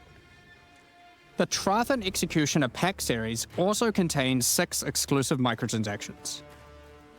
The Trathan Executioner finisher effect is a brutal display of Trathan might, crushing slain unique enemies as if they were bugs beneath your heel. As a Trathan Executioner, you're the perfect master for the ever-hungry carrion raptor pet. It has taken a particular liking to the taste of other pets, and at your command it will swoop down and eviscerate them, proceeding to satisfy its hunger by feeding on their corpse. The nobles of the 4 major Trathan houses boys. had their mercenaries, Let's go. but if their hired hands became notably irritating, they'd have to call in the Trathan Executioners. You can now embrace their methods and become brutality incarnate with the Cruel Trathan Executioner armor set.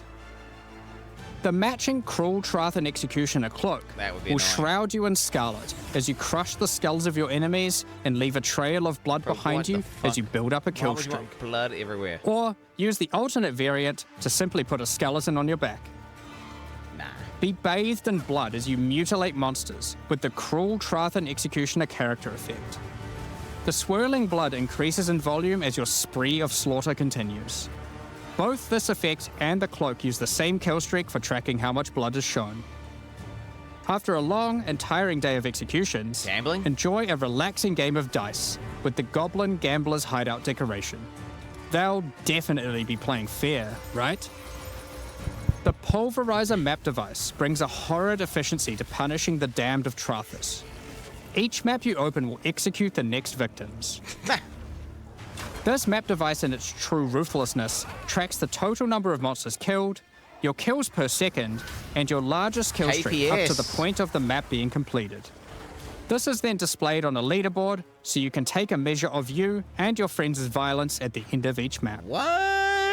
Additionally, any microtransactions from the supporter packs will be made available for use in Path of Exile 1. That's enough about cosmetics. Let's get into the Q&A. But firstly, I want to give a huge thank you for your ongoing support. We're just about to start the Q&A with Ziggy D. Afterwards, at 11 AM NZ time, or 4 PM Pacific, we'll post Path of Exile 2, the Third Edict's patch notes. Oh my god. With the release at the end of next week, our community team will be posting crucial information you need for the release. Keep an eye on the news. Thanks for joining us today and checking out our latest developments. We're looking forward to seeing your experiences with Act 4 and its new bosses, fighting the Abyssal, trying new builds, and crafting new items. We'll begin the Q&A shortly, so please get your questions ready. So many compromises have been made, and they're just like, fuck it, it's full send it. Like, dude, Chris Wilson's gone. Let's just fucking go modern Pee Wee 1. This, I mean, dude, I lost count. I lost count on so many things that they're kind of digging their heels in before, digging their heels. They're just like, yo, fuck it, send it. I mean, dude, sprinting. What the fuck's that? A goddamn trade. Hello, welcome back, Exiles. After a absolutely monumental reveal, we now have a suitably juicy Q&A session for you. Probably like 2 hours or something. So grab a cuppa, grab a snack, and settle in. I'm joined once again by Jonathan and Mark to discuss a lot. The patch that had to fix all the things, right? That was the goal. I mean, we didn't quite get to literally everything, but we certainly managed to do a lot of things that we were very keen to do. How do they fuck this up every time? You time? guys are telling me that this was uniquely nerve-wracking for you. Because how do they fuck this up every time? I guess it felt like there was a lot of pressure on this one to fix everything. Absolutely. I mean, look, we've obviously got a lot to prove. You know, we need to make sure that we're like that. Well, put it this way: I wouldn't want people to feel like we, it's live. that we don't have answers to a lot of the things that people have been unhappy about. So you know, can't see Jonathan. we really tried to do as much as we could in one. But who is running this production? As it didn't get to literally everything, but we got to quite a lot of it. And who is running this production? People will be a lot happier with this release than they were with the last one. Yeah, I was pretty shocked to see how much was in this one, especially given that you've moved to this kind of like 4 and 2 cycle of. You know, you just feels like you just released the Path of Exile 1 expansion, which also had a lot of pressure on it to be a big one as well. Yep. So yeah, I mean, it's certainly hard. I mean, look, the really hard part is having to make an act at the same time. Like that's a really huge commitment. So I'm certainly going to be happy once we finish the campaign because we're going to be back to normalcy again. But yeah, it's a what it does do is it means that there's like a huge amount of content to draw from. There's obviously a huge amount for players who are not necessarily the in-game players as well, because you've got all of the campaign stuff, so it's like a pretty big deal for all that stuff. But it also meant we could take a bunch of that stuff and move it into the end game too. So the end game kind of sees a big expansion as well. This whole time. So yeah, it's been quite a good one. Yeah, I remember early on we had the process. Actually, we just literally grabbed my whiteboard in my office and we just wrote down every single problem. Yeah, and I'd say it's. Yeah, not a strategy we've done to this degree, this methodically before. Right. We were like, okay, we have to solve everything on this whiteboard. Yep. Literally made a tier list up there. Like, this is T1, this is T2. We did actually fully of every problem. And, there were things in there like, I relate to this. Performance and things that aren't necessarily the actual, game content. I mean, the very one at the top of the list was, campaign is a slog, right? Like, that was the one that we were like, we've got to solve that. So, things like that were just like, because we're really trying to be honest about, like, here are the real issues. And the reason it ends up being a bit nerve-wracking is because we had a goal to fix all of it. And we didn't get to fix. We aren't fixing literally everything. We're fixing almost, a lot. I'm sure a few new problems introduced here and there. However, obviously, as we're watching Twitch chat, there was a huge amount of stuff about towers. We had a plan; it was on the list. It just unfortunately we couldn't get time to sort it. So that's one of it's probably the notable one, I would say. Yeah, so we'll kind of discuss around your vision and stuff for Endgame soon as well, so that we can give people some reassurance about where you want to go with that. But we should also mention just the other elephant in the room, or the lack of the elephant in the room, with the druid. No elephant form, but the joke kind of works. Yeah. So it seemed that Druid has been uniquely challenging to get shipped. It's been something you've been working on for a while now, and just getting it right. What has been the challenge with Druid and getting it out? Well, I mean, okay, so we started believing that we were going to have Druid in this version. And that was the case for at least 2 months of the 4 months of development that we were that we had here. And obviously, like a bunch of work had gone on before that as well. But at some point, we realized, like, you know, that we don't want to have the mistake that we effectively had with 020, where like we put a huge amount of effort into the class and then we didn't get time to fix like all of the concerns that people had outside of that, right? Because obviously the same resources go into making a new class as go into balancing the old ones and making all that stuff, right? So if we don't have the balance in like a good place, it kind of feels a bit bad to like be throwing in a class that's kind of effectively disrupting that. So then what that meant was at some point we're like, okay, since we don't believe we can get both the class and all these other balance changes we want to make in at the same time, it's actually better to cut the class and then have the I respect that. You know, the balance changes Fix the game instead. first. 100%. So that's what we ended up doing, and obviously it was like a really hard thing to cut because Don't add new content. You're going to have another one without a class. Like it feels really terrible. Yeah, but you know, we've got the philosophy now of like we have to make sure that we're in the release month that we say we're going to be in. So therefore something had to go, and unfortunately that was it. But it means we've obviously got a huge head start for you know, when we actually do it next time. And I mean, look, there was so much stuff that was cut. Like even as large as it is, like, you know, there's like ascendancies and all sorts of stuff that was gonna be there, and you know, we'll get to it. But yeah, more important to just make sure that people are happy with the stuff that's in, and make sure all those changes are great, and you know, make sure obviously you've got answers for stuff, right? I imagine for Druid, it's a big part of it's just the fact that the shapeshifting, getting it looking and feeling. No, I mean, it's really, a huge deal. It's hard. Like there's so much animation stuff that has to go into making each form feel right. So yeah, like that. But we'll get there. Like I don't think we're that far away from it now. So you know, it's just a question of prioritization. Yeah, it seems like is probably the hardest class of all. Then might be. Yeah. I think it will be. Yeah. You're getting a bit more ambitious as you go with each class. That is true. Too, which is true. Every class is a step up from the last in terms of that. Yeah.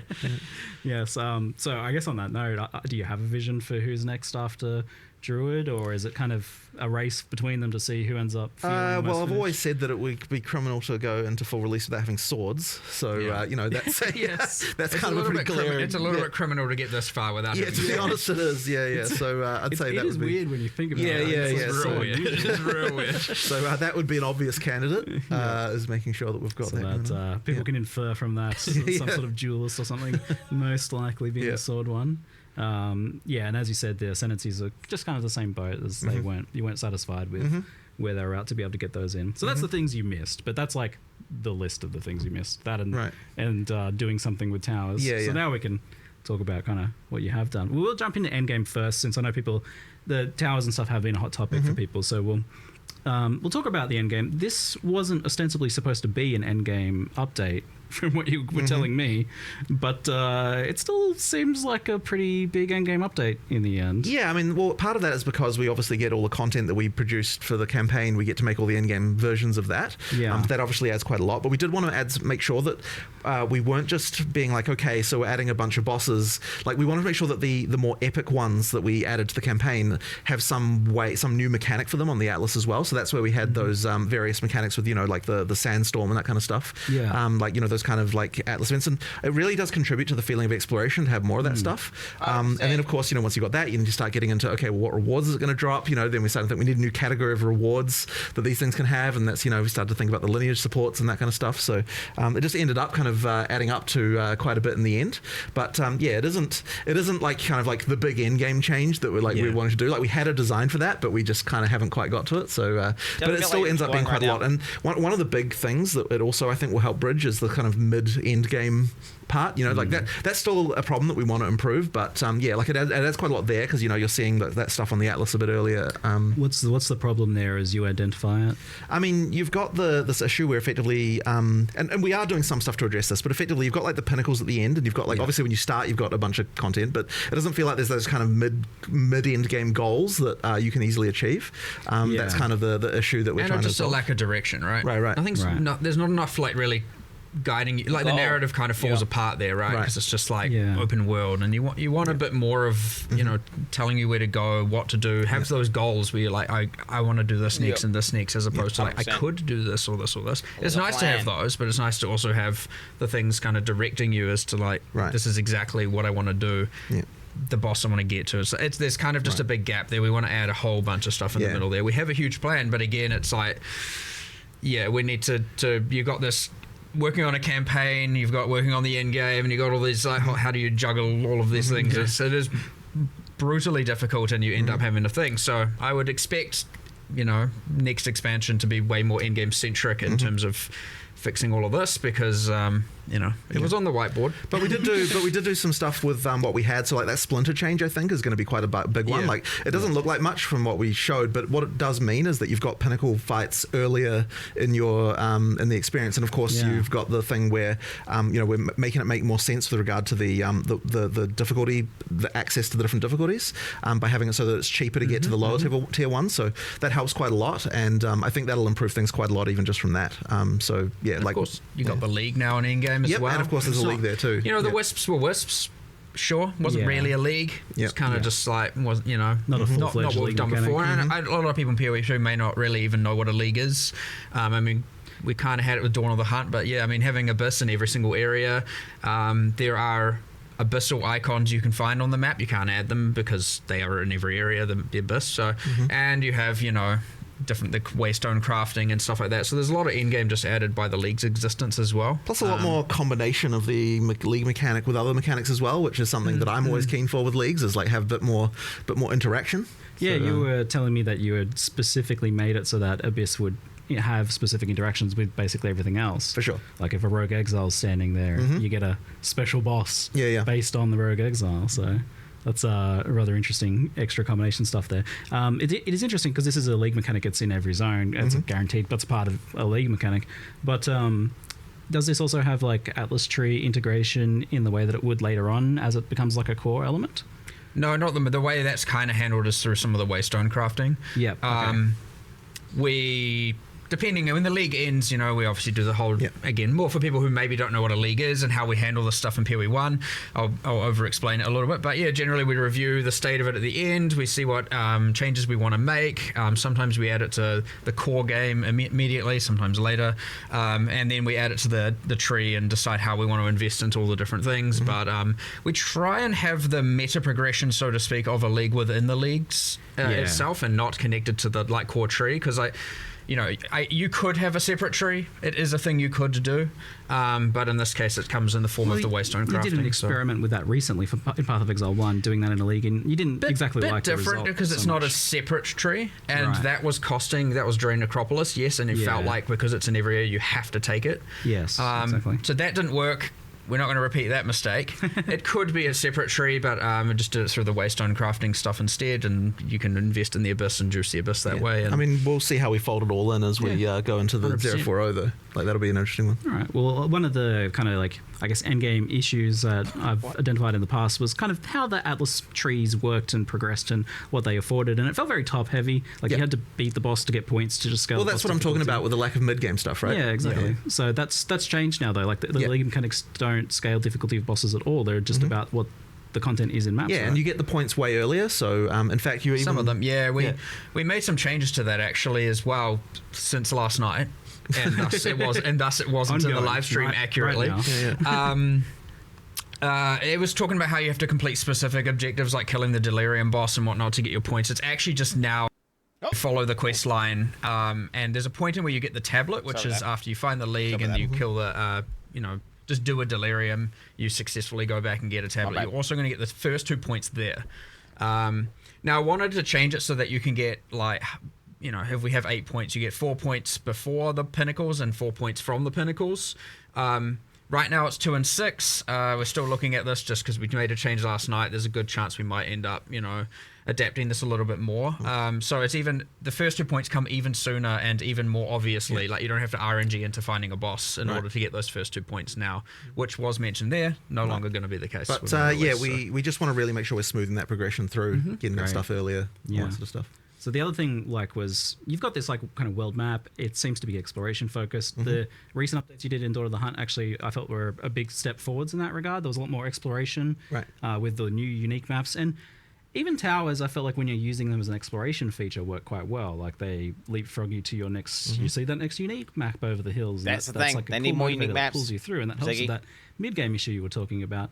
Is that kind of the goal, is to make this like really exploration focused?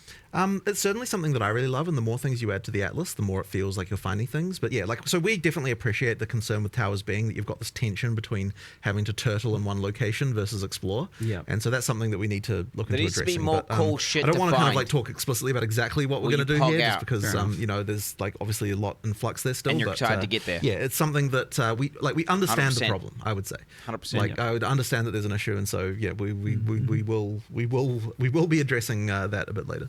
Yes, the brand name of towers seems somewhat marred currently. Like it seems like hates it, almost right. no matter Yeah. what you do with them, there's going to be some sort of Delete them, maybe bro. just delete towers because we have the bad association with it. That is going a on. that is a concern, but I suspect that we'll still Optics. want to keep them at least for just vision. Like even if we remove Yeah. the mechanic Yeah. and do other stuff, like we'll just keep them there. So I still think it's fun to just find a tower just to Have get random a shit, circle of even if vision you don't around wanna it. So use it. I don't think that's sure. the part that people are unhappy about with Yeah. them. So therefore, it'd be fine to keep that and move like other power sources and other things that you can do somewhere else. And I even like the empowering the maps, because that is an element of control, which is another thing people have Well, issue I with mean, this I right still now. want something that does that. I just Yeah. think that it needs to work differently than how it works. Yeah, So, I guess the issue seems to come down to, from what I see, and maybe chat might have other things that they mention about their issues with towers, but the issue, as I see it, is about that feeling that you still need to be stacking tower mechanics on top of other stuff, and if you're not kind of bringing all those things together, then it feels like you're wasting time. My fundamental issue with them is the way that you know that something sucks before you even run it, and that's always bad. Yeah. Like effectively, it's like, okay, like if you're running maps that don't have a tower around them, you're like, okay, well I know this is bad, or and so I feel bad because like I just have to get to the next tower, and then like when you've done one tower, but you know that two tower overlapping is a thing, then you're like, okay, well I feel bad running a one tower overlap thing when I know that two tower stuff is a thing as well. So there's just this problem of like, you know that it sucks beforehand, and I think that's never a good thing. Like it's actually the opposite of the action RPG philosophy of like, the reason you have random drops is because like, you know, any monster could be the one that drops Pulling the that next lever. thing. Exactly. And if you don't have that, Pulling then that it's lever. like you feel bad for playing the content because you know it's not the best already. So you need that like random element more. So yeah, there needs to be some adjustment to make that better. Yeah, do you think that's like bringing up what the base map experience can be in terms of its upper potential, like adding more interesting confluence of variants? I mean, look, I always like more interesting combinations of stuff to happen, but I don't necessarily think that the core problem is like lack of ability to juice things. Yeah. Like I think the core problem is to do with the fact that like you don't, like, you know when it already sucks, as I said. Like it's just kind of like that thing there. So we need to sort of like, there will need to be some approach to solving making it more controllable, like it, like you know, more deterministic in some way, like, you know, just something along those lines, so that you can so that you don't have this feeling of like, because of, you know, because of a thing I can already see that sucks, that this experience is going to be worse than what I'm hoping for. So, somewhat related to this, another thing I see brought up all the time is being able to kind of choose what map you're doing, and just being able to exert more elements of control. I saw a post in chat just there that was like the idea of being able to kind of erect a tower where you want it, rather. Like, is this element of like being able to control, choose your maps a little bit more, or have a bit more influence on what's happening? So I think having control over what content is there is good, but I don't know that I want to lose the fact that you still have the Atlas fundamentally where you like the actual map areas you get are random, and part of the reason for that is that it gives us a lot of opportunities to do interesting things with you know, like different maps can have different things that they drop and other stuff like that. Like there's a lot of that sort of stuff that's like quite nice. Like you can actually have a unique map be way more powerful if like it's kind of, you don't know exactly when you encounter it. So that kind of stuff is all unique maps should be quite insane. nice. It should all be crazy. We want to do a lot more as well on the Atlas, like just more stuff to find. Like when we get to 040, I really want it to be that, like, you know, you really feel like there's just cool stuff in every map that you might be finding that's like you know, that's way more interesting. And as I said, that stuff, the problem is if you have full control over literally being able to run the same map every single time, like the same like base area, it means that you don't have the ability to say, okay, well this map can randomly have this thing that's just like really awesome that, you know, always drops a unique or something like that, because then you're just going to run that map over and over and over. So I still like some ability to have to find the good stuff in the Atlas, but we just need more control over what mechanics you can spawn there and that kind of stuff, and like not having the experience of like, this if I is didn't get this important, exact Chat. overlap, then I have this bad experience. The mapping and in game that's system where kind of sucks right now. exploration actually comes from as well, is not They is have to having improve some it. element of not having that control as well. So And that's what they're doing. maybe it is the case more of just keeping like juicing up that exploration aspect of it even more. Anyway, that's what it already felt like a big improvement with that last one, and we're getting the new maps and the new mechanics and things scattered in the zones as well. So it seems like there's a fair bit more going on. The main point, like we did what we could, 100%. And, 040 expect a lot more improvements there. But again, we focus more on everything else. There's an insane amount of content there. It's, we wish Towers was in that list, but it will be. Don't worry. These things are coming. We're aware of the problems. We are aware, like 100%. It was expected when we got to that section to see a bunch of... And I think a lot of people are going to be getting a chance to experience some stuff they didn't experience because it came later in last league, and maybe they had tapped out before then. So there's a good bit of extra stuff to explore there, maybe with this one. We'll loop back around to Endgame if people have more questions that they post and that we pull from the chat. But we'll move on to the Act 4 and the interludes, because that's a pretty big thing. Obviously, getting rid of Cruel was a priority. You wanted to do that as soon as possible. There's been this problem that you were laboring over for many months about how to do that, how to add Act 4 without having to add the rest of the acts all at once or do some weird thing.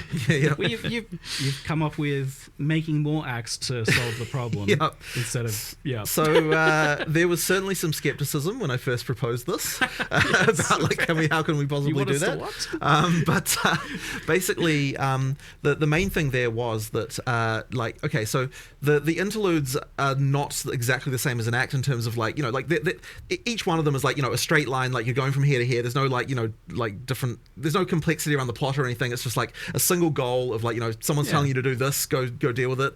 There's bosses along the way, there's new areas along the way, but all of that stuff we can use in Endgame as well.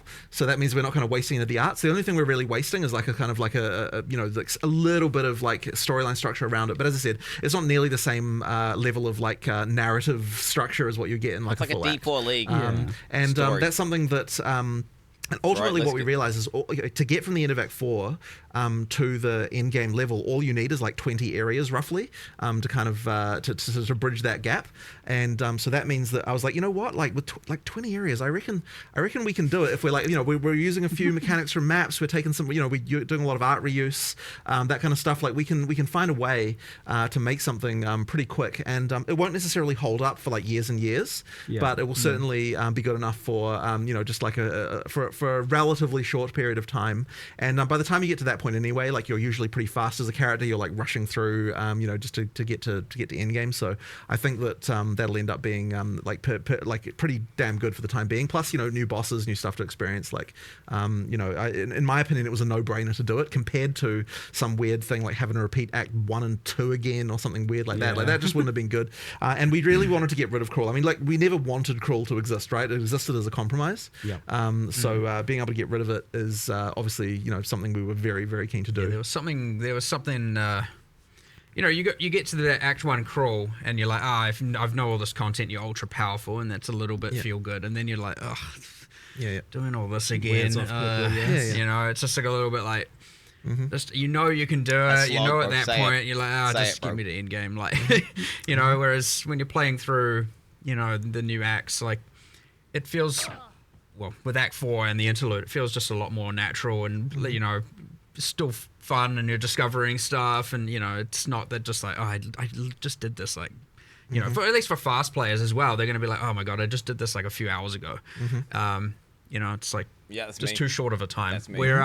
That's me. But one thing about Act 4 and the Interlude, by the way, which I think is really cool, which is very different, and something you don't really appreciate until you play, is you get to Act 4 and you're like, okay, where do I go? Well, I have many places I can pick. I mean, Jonathan was talking about how they're kind of interludes are kind of straight lines, but there's three of them. But there's three of them. You can do them in any order. There's a choice immediately there, right? You can do those in any order. You can do them in any order. You can do them in any order. When you complete one or partially complete one, it levels up the other two. They always stay, ahead, and they bridge the gaps. You can do them in whatever order you want. It'll be interesting to see the speedrunning strategies, because there's different bonuses available. Like the Spirit Draft comes from one. Yeah. Okay.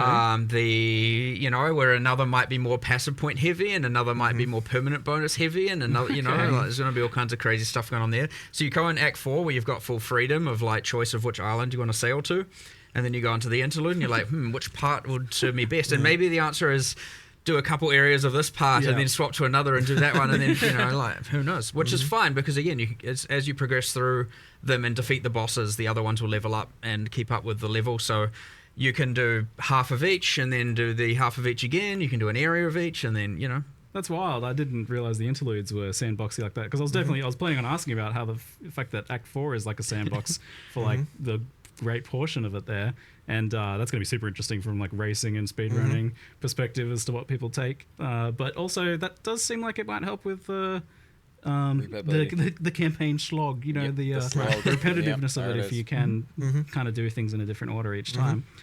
Is there some good reasons to do it in different orders as well? Like you mentioned, like differences in rewards, differences in challenges too, I imagine, for different builds? Yeah, for sure. So like the reward thing is like probably the main reason you'd change the order, depending on what's going to work best for your character right now. So yeah, each one has got stuff that like we're taking all the different fixed bonuses. I think that actually the fixed bonuses are different a little bit now, aren't they? Than they were when they were crawled. Did you change what the stats they were? Yeah, I thought you did. The passive point number is the same. Yeah.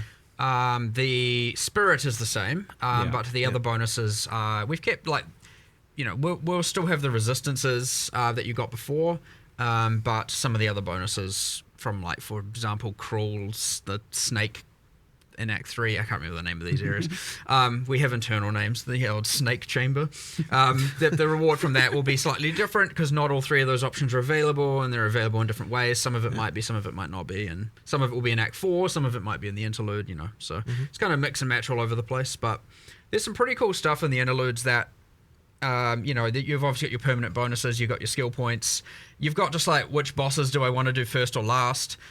That's all nice, but you have a little other things subtle. Like the first area of one of them, I'm going to be as spoiler light as possible here, has a wandering vendor that sells, guaranteed rare caster gear, and you can go and be like, I'm going to go there, check that if I'm a caster, and then I'll go to the other two acts because that might have like a straight up weapon upgrade. And then there's another act that sells a whole bunch of greater runes, and so you might be like, I need some runes, I'm going to go there, find that vendor, get some runes, and then go to another. And then one of them has, and you're going to have to find this for yourself, one of them has a nameless seer in it, and so go for it, find that. And I'm not going to tell you which. So do you know in advance some of these rewards so that you can make this decision? Like maybe not those kind of secret-y ones. I think it doesn't. Does it say it on does it show it to you on the world map? You generally see the icons on the world map up to the point your character and the NPCs could reasonably know about. Yeah. Okay. So it depends on the act a little bit. In some cases, it's like no humans have been there, so you can't know until you've opened it, and then it will, or until you have been told about it or know about it or advanced the quest, and now you see all the icons. So some yes, some not, and be a bit of a discovery process. But like, look, it's gonna players are gonna share information pretty damn quickly. But yeah, it's actually quite fun having all this different choice and different axes, and we haven't had this level of like, sure, you've got Path of Exile 1 Act 2 is go left or go right, and you got a little bit of that in like Act 8, but you don't. Get this much like parallel things going on like this in a kind of interesting way. So it'll be. I suspect it'll actually last a little bit longer than we anticipate, given how we had to put this kind of 3-part thing together so quickly. Last a bit longer in terms of like players finding it fresh and interesting. Yeah, that's the hope. Okay. Good. All 3 interludes kind of appear on one world map, so you kind of got 3 parallel tracks you can see on one map. Cool. So yeah, that's how that works. It's cool. Decision paralysis is going to set in. Where do I go? I think a lot of people will just pick one just because it's the first one. Yeah, probably. left to right. I bet that'll be the most common You'll choice. see stats on that, I'm sure. It's 60% pick rate for the first option. Yeah, probably. Left to right's most likely. Left to right makes sense. The order of the islands in Act 4 a little bit less predictable. I get this. One of those islands, there's do you go to the first four one or permanent the bonuses kind of going on in one area kind of thing. It's like a the middle one because. Go there first. I'm not going to tell you which one. Toilet? Okay, I'll have to figure that one out. Do you go into? Someone will do it. Figure it out. Make the progression guides. There'll be less shit in the furthest toilet, right? Builds too. But wait, what if people thought cool that's what people think, and they go to the first keep one? things fresh long term. Yeah. There's a good reason to do it differently. It doesn't just get kind of immediately solved. Yeah. So Act 4 was planned to have a new way of ascending, but that wasn't mentioned here, so it's not quite ready yet. Didn't quite get time for it. It'll be coming a bit later, but you can there's still a quest to go to the place where that is happening. But and we added like a kind of another reward there, just for the time being. But later on there'll be that. The amount of work required to make that trial just unfortunately wasn't quite compatible with making all of the other stuff we made. Probably if we hadn't made the interlude, we would have been able to do it. But I think the interlude was more important just to get rid of Cruel. So we ended up making that decision. But we'll get to it. Thank goodness. 3 hours. I'm so stoked. If it's what most of us imagine it's going to be, I can imagine where a lot of that work comes in. So, hopefully you guys, is it something that you'd like to get ready for next league then, it sounds like? Well, I don't want to promise anything because at this point we're in the mode of like, we'll cut stuff if we need to make the release happen. So I wouldn't want to promise anything, but that would be nice. We'll just have to see. I guess the other question then is, do you think it'll be like different enough and appealing to people who don't necessarily want to ascend the other ways? Well, it's certainly different than the other ones by a very significant margin. So I think that'll be interesting. And what's the vision for how Ascendancy works long term then? So is it the idea that you ascend once in Act 2, once, and then again in Act 3, and then again in Act 4? I mean, you will be able to do it that way, but if you want to do other, that's a way to do it. But if you want to, if you like a certain trial better, doing it that way is also fine too. It's just interesting because there's like not as much of a gap as there usually is between those first 6 months that way. Like they're quite rapid fire. So and then it would be a big gap until the end game, and you do your choice of fourth one. Yeah, I mean, I guess we see that as fine. Like you kind of want to get your build locked in to some degree by the time you get to that sort of level. I kind of like it. It's just different to how it's been done in the past before, right? Where we had, where it was like right at Endgame, you did that third one. So that's interesting stuff. So a big part of this obviously is then continuing the campaign slog kind of discussion was just the speed of the campaign, how that tied in with difficulty, zone sizes and things like that. You guys did a whole bunch of big changes a couple of weeks into the last league where you reduced zone sizes. So we did a bit of that. That's one of those things that's a bit hard to see exactly until you've played it a couple of times. So I like, for example, right now, like the first time you play through Act 4, I doubt you'll be worried about zone size. Second time, then it might then start to realize like what places are too big and what places aren't. So there'll probably be a little bit of adjustment to that even as we do the first couple of patches in 030 as well. Just because, like as I said, it's actually a bit hard to appreciate until you've kind of played it a few times. But the sprint helps a lot. Like sprint is a big deal as far as like changing how the game feels in this regard. So if you're fast and you know how to use it well and that kind of stuff, you can motor quite a lot more than you were. It'll be interesting to sort of see how how many people are using that all the time versus how many people are kind of just using it all the time. You have, but the thing is, you're an experienced PoE player, right? Like you're gonna be. But like, there's a fun risk reward to using it that way, though. Like, if you are just using it to traverse or like backtrack or something because you go the wrong way or something like that, then it's pretty cruisy and it works well for that. But it also is a very powerful like combat tool. You can use it like a boss is doing something, you can get further away than you could before. For boss stuff, you can, although it is dangerous, right? Like, I mean, if you screw it up, then you get knocked down.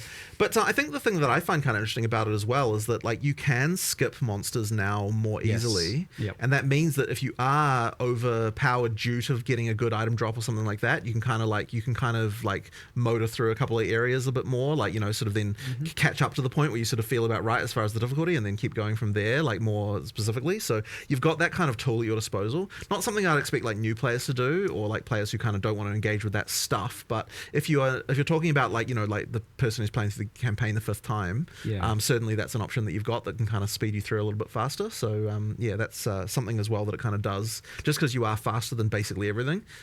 So you can skip past them if you want. There were a bit of good players, like knowledge players knew how to move a lot quicker. There's a bunch of skills, you get animation cancelling, you got shield charge. It's true. The speedrunners already have a way, but like no one really wants. Like, obviously, you don't want to be doing that all the time, right? It was like unless you're like really dedicated to speedrunning. You watch Khan niche, unintuitive, and whatnot. Spam the same little teleport attack. There's a simpler way to now, close the gap between the players who knew all of that and the ones who didn't, and which is great. And maybe a lot of those players are still using all of those tools even on top of this, and that's fine. I actually wonder if like the sprinting is faster than like the shield charge, dodge roll, animation cancel shenanigans. Haven't exactly done a race. Yeah. I think it's close. I'm pretty sure it's relatively close though. Yeah, the difference there. There's I know there's some passives in the deck side of the tree for like slightly increasing your speed while sprinting, and a few other different things while sprinting, like increasing your evasion while sprinting, and so there's some of that going on as well. That maybe when you speak into all that, you have a more of an advantage over those other skills. We'll see. You actually buffed dodge roll a bit for the sprint too. Like you can turn a bit better. For longer during the dodge roll. You can. So that one was, man, I'll tell you what. So this is kind of inside baseball stuff, but sprint was like way harder to implement than you might expect. Like it seems like, oh, you just add a speed buff, but like getting it to be smooth and like feel right, and like all of the stuff around like the turning at the end and like all that stuff, that was really, really hard to do. Like it was like there was like a programmer for a very long time just working on sprint issues. Like holy crap. I relate to this. So yeah, like it's one of those things that. Oh my god. Like every little imperfection of it, so you do it so often, needs to be ironed out. I'm looking forward to stacking move speed and dodge roll distance in Sanctums and using sprint. I use sprint in the Sanctum and when I was testing earlier, and it's so fun doing some of the things with sprint. It's like we're like mega long dodge rolls into sprinting is gonna so fast. I mean we've in general just improved mobility. We've improved, and even outside of that, it's like talking about. Sprint, slog, fast. Like, there's more to it. There's, obviously dodge rolling has improved. The Mercenary, like, slow while reloading, but also something like Jonathan and I both just randomly did one day, just logged in on live. We played Mercenary, and we were both just like, what happened? What did we do? What has gone on here? Well, I this believe feels terrible. It was the 0-0 change that related to like contact points or something. There was something like that I think broke it. Because the thing is, it wasn't actually feeling like how it felt before we released. So it's like, oh crap, we need to fix this. Something went wrong drastically there. That one really improved it. But we also made a change where you're a little bit faster coming out of when you're using a skill while moving. You're a little bit faster coming out on all classes. So that actually affects the Ranger and the Sorc as well a little bit. It's not like at first it seems quite subtle, like but when you play it side by side, it actually makes quite a difference, even though it's a relatively subtle change. Like it worked as well. And then you've got things like with the block being faster, like you're just overall more mobile, with a lot of the stuff. Like I think it's helped a lot. But the nice thing is like we still didn't have to compromise on like making sure the combat still was right. So that's obviously been like a big worry, especially because there's so many other buffs and things to other character classes. Like there is definitely a concern that we've like overcooked, gone too far, like things are things are going to be too easy, and I'm a bit worried about it. But I think it should be okay. We just have to. You mentioned like the way you've designed this, not meaning you didn't have to compromise on like combat and that, and that was a big hesitance for you. Like you really wanted combat to be not optional in the past. You were talking about before, for sure. And things like that. So why does it feel like the way you designed this lets you not compromise on that vision? Because ultimately, the actual combat itself still works after trying it. Like. And generally speaking, like, even though I may not necessarily agree with something, I'm still willing to try these things. So, we tried it, it works. That's really what it comes down to, right? So, that as long as that's the case, then, then I'm cool with it.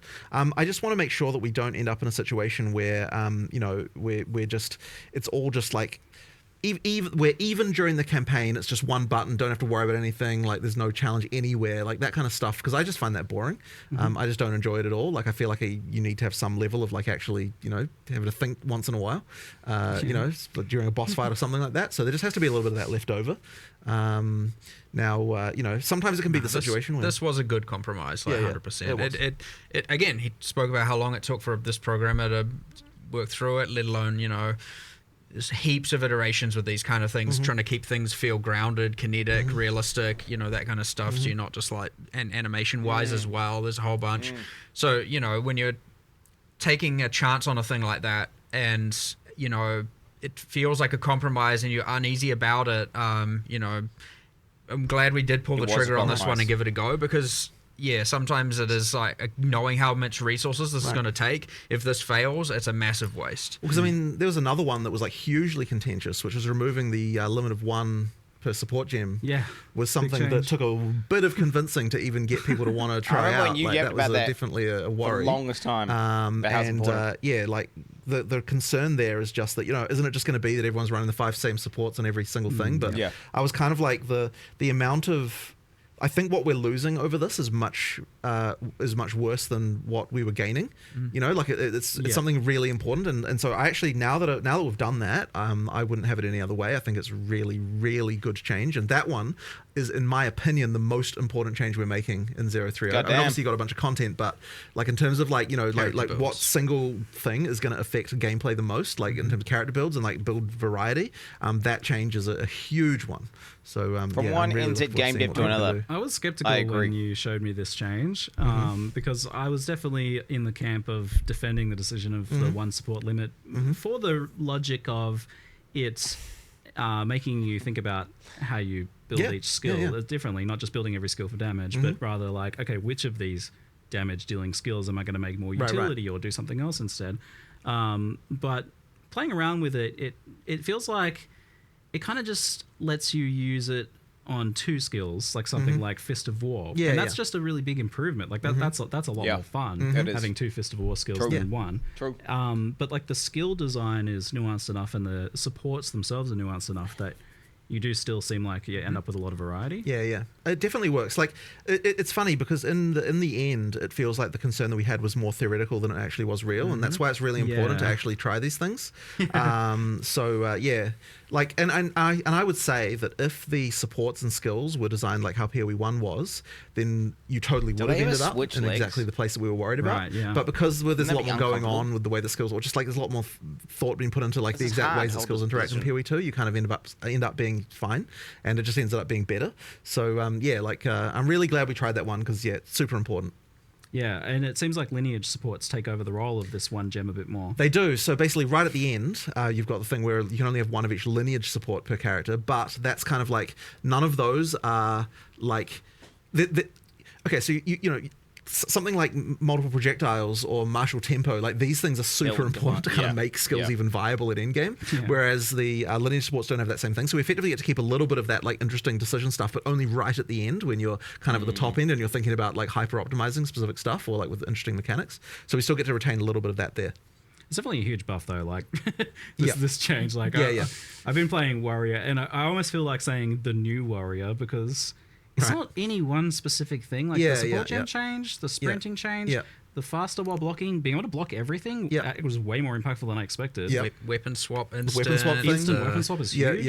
That's like it's a sum of all these small individual things, and honestly, it was quite hard to design the live stream what we were showing for this reason because it's like it kind of ended up being just like a huge scatter shot of like all sorts of little things, and it's sort of hard to appreciate the sum of it all, like adding up to a much better experience. But I mean, obviously, there's like really big things like you've got the infusion stuff on the Sork, which is like, you know, like radically, visibly, obviously changing the class. But it's like when I'm making a case for like why is the warrior better, it's kind of like you got a few new skills, you got like a few different mechanics, but like together it just kind of comes into something that's like way better than it was. Yeah, I've spent the part of 2 days trying to put my finger on what it is exactly that is making that, because you were asking me like whether I'm worried that the warrior is a bit too strong. And I'm like, I'm definitely a lot stronger, but I'm trying to figure out what it is exactly, and it's like a bit that, a bit this.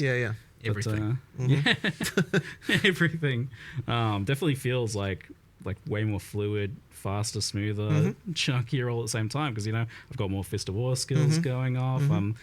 We like the instant weapon swap thing is huge as well. Like that seems like a pretty minor change, but all of a sudden you're not thinking about like there's no reason to not. Right.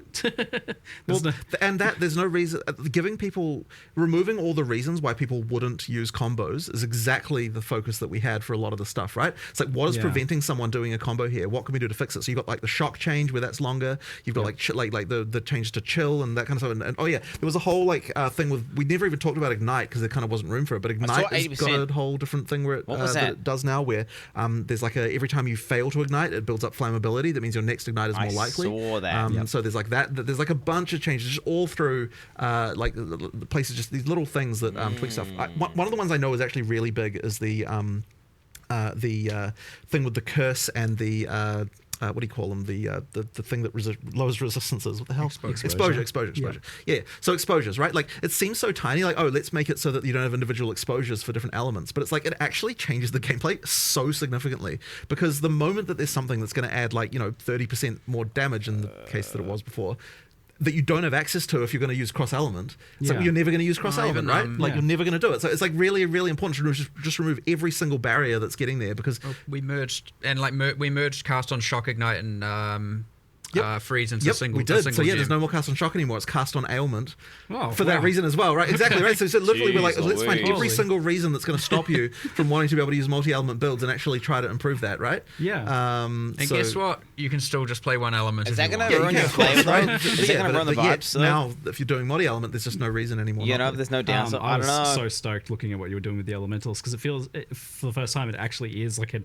elementalist. Like there is mixing of the elements. It's cool. Because that's a fundamental game design thing with action RPGs, is that it always at some point makes sense to focus in on one very specific thing because of scaling. And but it seems like you've gone a long way towards solving that issue. Well, I hope so, because we really tried to fix every single case we could see. Now there might be still some more, like you'll find there's some random mechanic that only works on one thing, and then people pick that and we're like, okay, we have to find and make sure that there's something that's going to attract you to every element. You can kind of just do everything on anything. And I mean, look, part of the upgrades to the individual ailments also really helps, because it's giving you another reason. Like it isn't just that you've removed the things that were preventing you from like you want to both have I'm not specializing you because this mechanic works across different elements, but also you want to have like this element has something that you're going to want to use with other elements, right? So like buffing shock, for example, we're like, okay, like is there enough of a reason to weave lightning into a fire build, right? There wasn't enough of a reason. So by making shock better, it's like, well, then now there is a reason to use two things, but you also want the burn and you also might want the chill, and like making sure that all that stuff is powerful enough to actually tempt you to actually do it.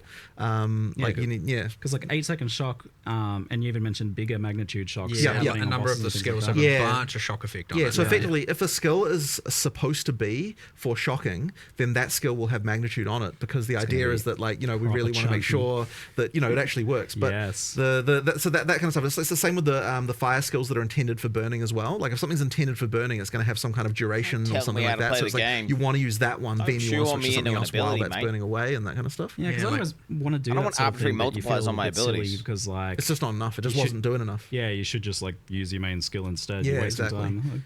But like even like once again, ruin a bunch of other you wrap abilities back in the support changes where it's like, okay, like why would I want to use this other mechanic when I can't do this as fast, or I can't do it as powerful? There's a lot of D3 vibes, honestly, in these changes. It's like that as well was contributing. It's like the whole lot was just like a reduction in complexity in that way.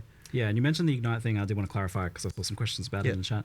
It builds up now. So like, if you don't ignite, you get 50% of the ignite, and then the next failed ignite will. It's called flammability, since we no longer have the curse. Right. And as you build up more flammability on an enemy, the probability of an ignite occurring goes higher and higher and higher, and once the flammability is full, the ignite is deterministic. If you miss an ignite, you at least contribute towards the next ignite being more likely, and eventually it is inevitable. But one of the other amazing things we got, which was huge from our perspective, is that the way that ground effects work now for the fire is that it has to build to 100% flammability, and then it sets them on fire, which means that if you use a level 1 flame wall, it doesn't ignite shit anymore really easily. So that means we can actually add mechanics that trigger off ignites and do all that sort of stuff without it being a disaster. You don't have to worry about people being full degenerates. Yeah, exactly. So if you're using a high level flame wall, it'll set on fire real quick. But if you real quick. But if you're using a low level one, then it takes forever, so you won't do it anymore. Yeah, so it's finally a good solve for that, because that'd be I know it's been a bit of a disaster for a long time. But so now we can have ignite triggers and more supports around that and that kind of thing. And let's be more liberal with the power you can give out to that sort of thing. And just the consistency has been a pain for any ignite builds for a while now. So that's just going to be actually consistent now. Yeah. So that's really good news. And I saw that freeze was getting a lot better too. The same idea of like any freeze skill. Yeah, so the freeze skill, for that one, we didn't, I believe we didn't change the sort of base freeze balance exactly. It was more that freezing skills just had more freeze going on. Yep. And then there was also the other change, which I guess we didn't even cover really, which is that anything that consumes... well, we'd use the word poise, but basically what that means is that anything that's like harder to apply to a boss, if the mechanic is harder to apply to a boss, then we want to increase the reward for doing it on bosses. Yeah. So then we've got like an extra damage versus unique monsters, like kind of in quite a lot of places and different skills now, because, you know, once again, if you freeze a boss, it's way harder to freeze than it would be a regular monster. We want to make sure that the payoff for that, for utilizing it, is now much more chunky. And this was substantial enough that you could actually see it in the footage. Like, True. you saw the boss getting chunked right. from those shots in the footage compared to like the regular attacks. But there were other ones as well, right? Like, so with the armor break, for example, it's like you weren't really incentivized to consume armor break on bosses. So the way we solved that particular one was like, okay, if you're an armor break consumer, rather than consuming the armor break, we're going to upgrade the armor break to a new state, like a new higher, like a level buff that's going to do something different. So yeah, like in the case you're like, in the case of Sunday, you're like upgrading from plus 20% to plus 40%, but then it also refreshes the duration, and then so effectively you're more incentivized to do this, and then because it actually extends it now. So that's like another thing where you're like, let's actually make this combo work. The high velocity rounds one is very good. Yes, pretty crazy. It's so that's crazy, it takes your armor break into, I don't remember the name, let's say T2 armor break. Shattered armor. But it's then for the next however long the duration is, 5% of the, I think of it like a kind of infinite impale. 5% of the damage dealt by the high velocity rounds is dealt on every single hit for the rest of the duration. And that means every single pellet of a shotgun is doing a percentage and of the high fragmentation rounds is 10 hits. And then the consumed days on Monk is the exact same thing. So if you do the vaulting days vaulting impact, and then you have, if you have staggering palm up and a temper spell, and you do whirling assault, you're doing all the whirling assault hits, all the projectile hits from staggering palm, all the temper spell hits, each of which are doing a percentage of the vaulting impacts thing on hit, and you just melt things. So juicy. I saw Days as like instant application too. Yes. Well, that one was kind of worthless before, so we're like, let's just make it actually work. This idea of like buffs that get escalated into tier 2 buffs is like a kind of cool concept. I like that one. And the other funny thing about it that's like less obvious but really good from our perspective is that it means you can't repeat the combo piece immediately either, because once you've upgraded the armor break, it's extended the armor break, which means that you can't just reapply the armor break immediately again either. You have to do something else. So it actually kind of generates that rotation kind of naturally, which is kind of a nice one. It's chunkier and it feels like I need to play this. An idiot for doing it. Right, exactly. Before it's like, why would I want to remove their broken armor and make them tankier again? It never really made any sense. That's a good one. But it also like prevents some of the weird edge case stuff. Damage window. It's a pain for you guys. Upgrading the damage window. Huge improvements there. There's a lot to take in with the supports and skill changes and things like that, but it's like with the amount of supports that are getting added now, and now tiers of supports and lineage supports, do you feel like there is a point where it's a bit much for players to like take in? Like, well, so I've got something. There's some stuff around this that I would like to improve, which is that first of all, we did a full pass on recommendeds to because there was a lot of terrible recommendeds right now, and so we did like a full pass on that. So basically, what I'm hoping is that now, at least all the recommendeds are not bad. Like I was kind of trying to really answer the question of are these 3 supports the truly best supports that this skill could have, right? And previously we had this extra constraint that kind of screwed this over, which was that because you could only have limit 1, there was always this thing of but would you use it on the skill or would you use it on a different skill that we were always kind of working around. Now we can just be like, what are the 3 best options, right? With no other constraints, right? And so that means that that immediately makes it easier for us. But I think the other issue is that what it was, the whole there's too many supports thing, part of it was because since the recommendeds were bad, you kind of had to go to that other screen where you've got all this other stuff. It's like, if you actually rely on the recommendeds to be good, it's like it doesn't, the fact there's a bunch of supports doesn't kind of matter as much. I remember we had a ranger with the 10 skills, 50 supports,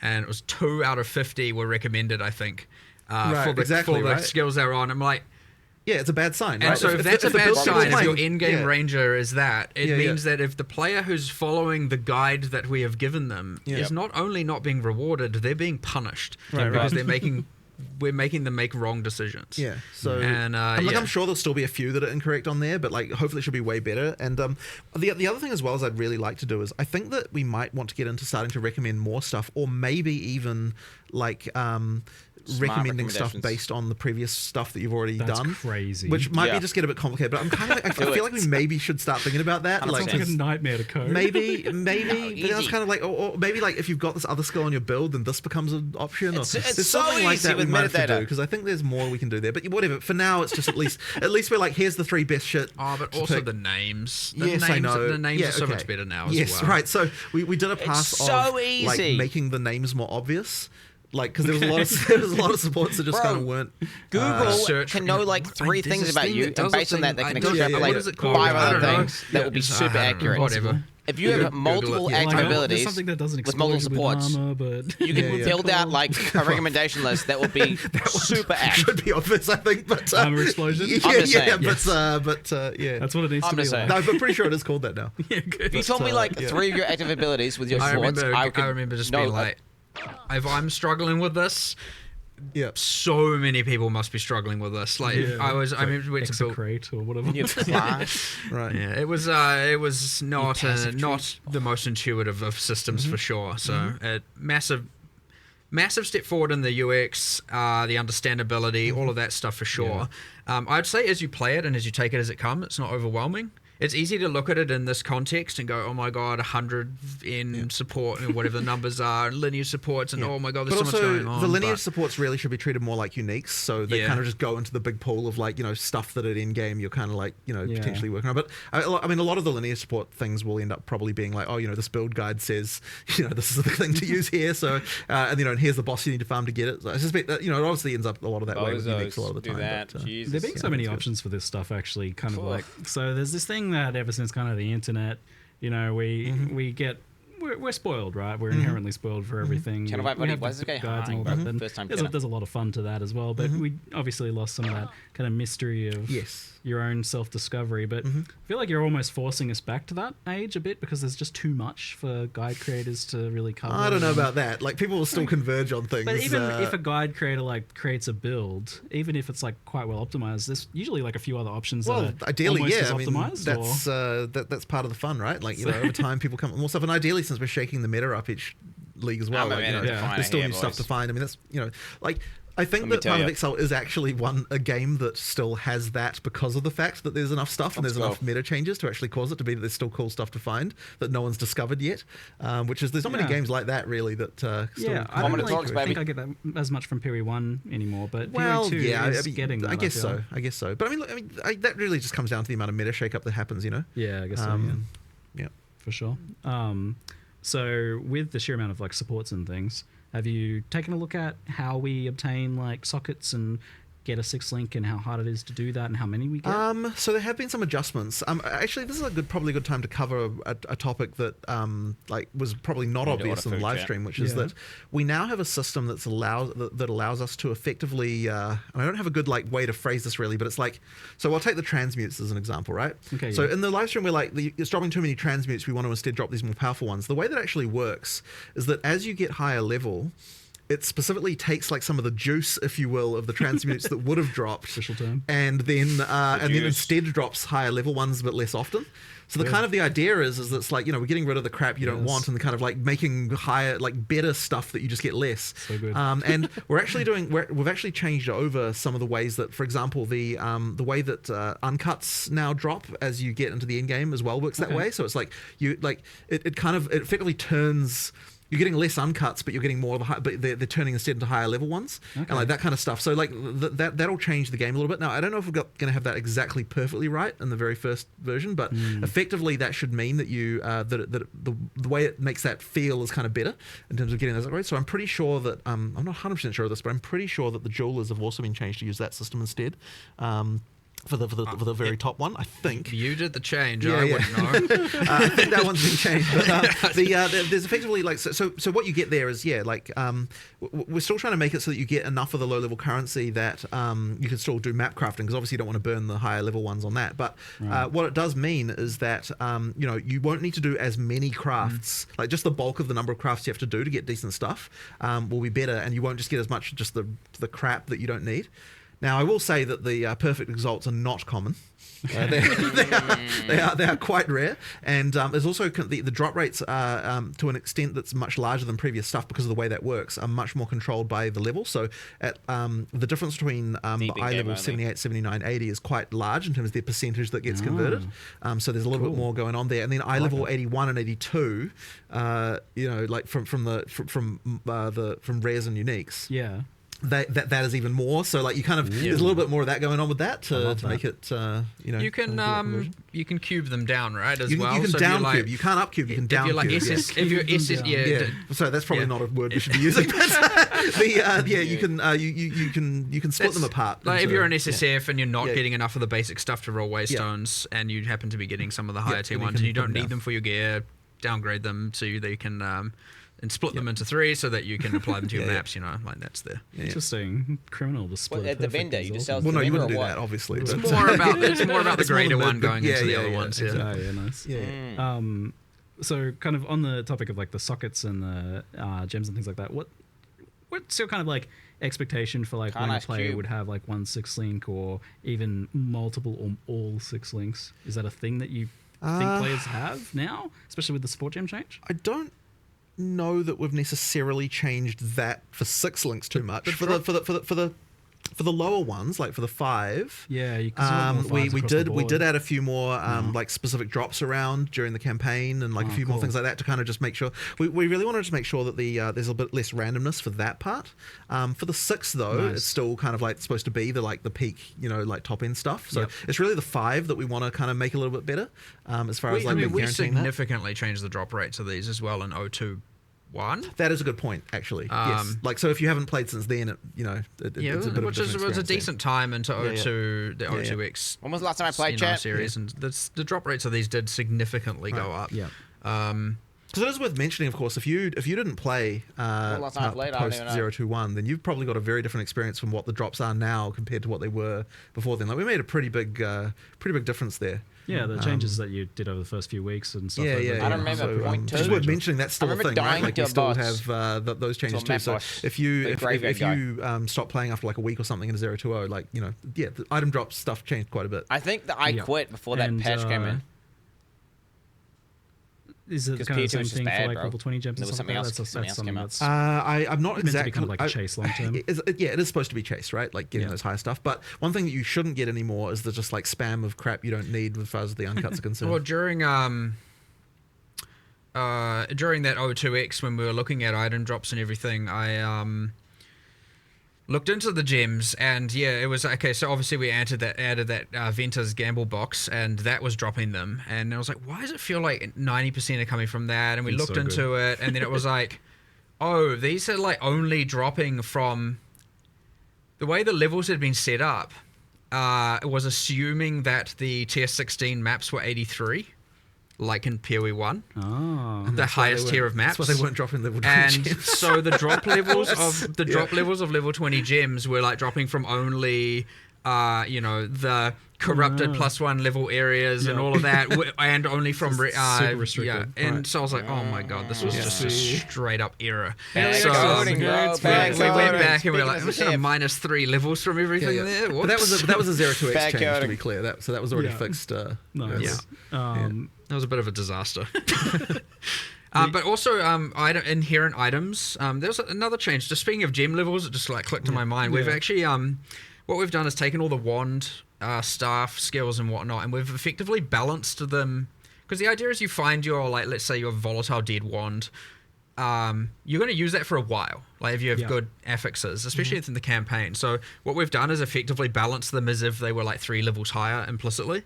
And you can now get up to level 20 gems dropping 20 inherent skills, even on unique items, for the ones that did level up from the ground as well. So like those are playing to add to the sorceress and other classes' arsenals. Those are playing more of a role as well, and then you can get with the uniques. It's not you don't get to a point where they all drop level 20. You get to a point where some are 18, some are 19, some are 20, and so you're gonna get this like kind of, you want the perfect unique with the perfect level 20 gem with the perfect plus that kind of thing going plus on. exceptional. And the the inherent skills should be a lot more impactful and a lot more meaningful now as well on the wand. And we've added a whole bunch more. I think we ended up adding like 10 or so new wands. I think it's 8.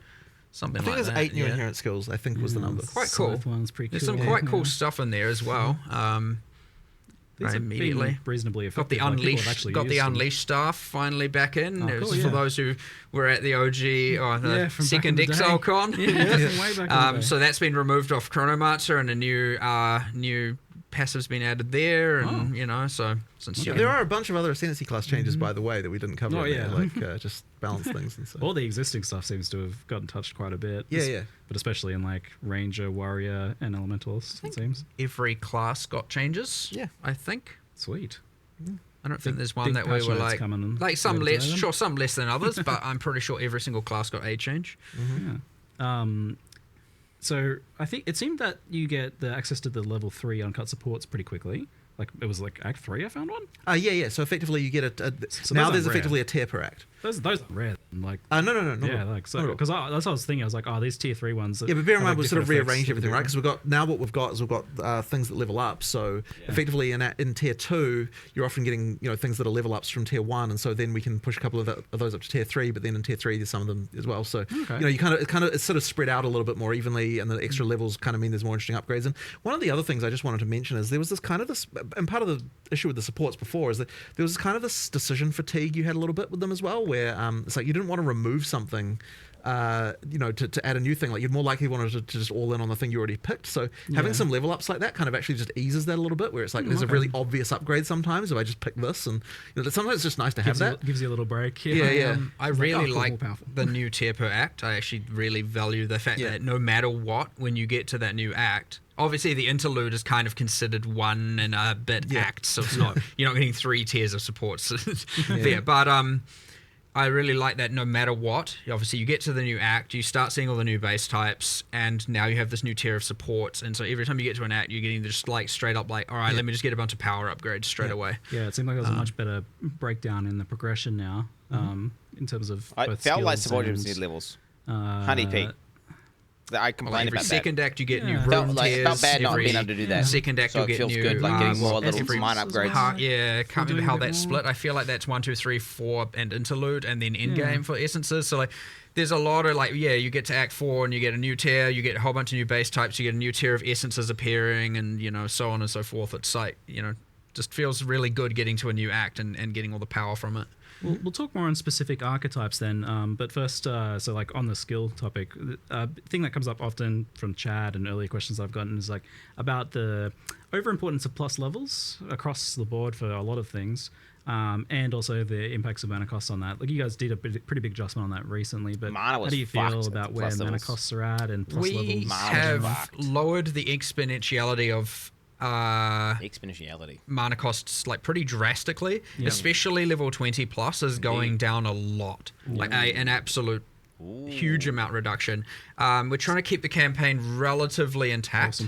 It was a There's downgrade to get you were talking upgrades about to the your gem importance levels. of plus levels. Like one of the reasons for this is that a lot of in-game builds especially ended up using something that was using flat damage and thus scaled strictly from gem levels and not from your weapon's damage itself. And as a result, what a lot of people were using was, what's this magic weapon with just plus whatever the number is, 7 or something. We've actually changed quite a lot more things to be weapon-based scaling around the place. Caster Kirks. It's kind of like an example about that. Like, what sort of things have been changed? I mean, everything that was flat damage, all those unarmed skills, or the obviously a different with Hollow Palm gives you damage a different way. But with Shockwave Totem, all of the stuff, we're just generally going like, we just want weapons to matter, and this whole just using a single affixed weapon at the end is.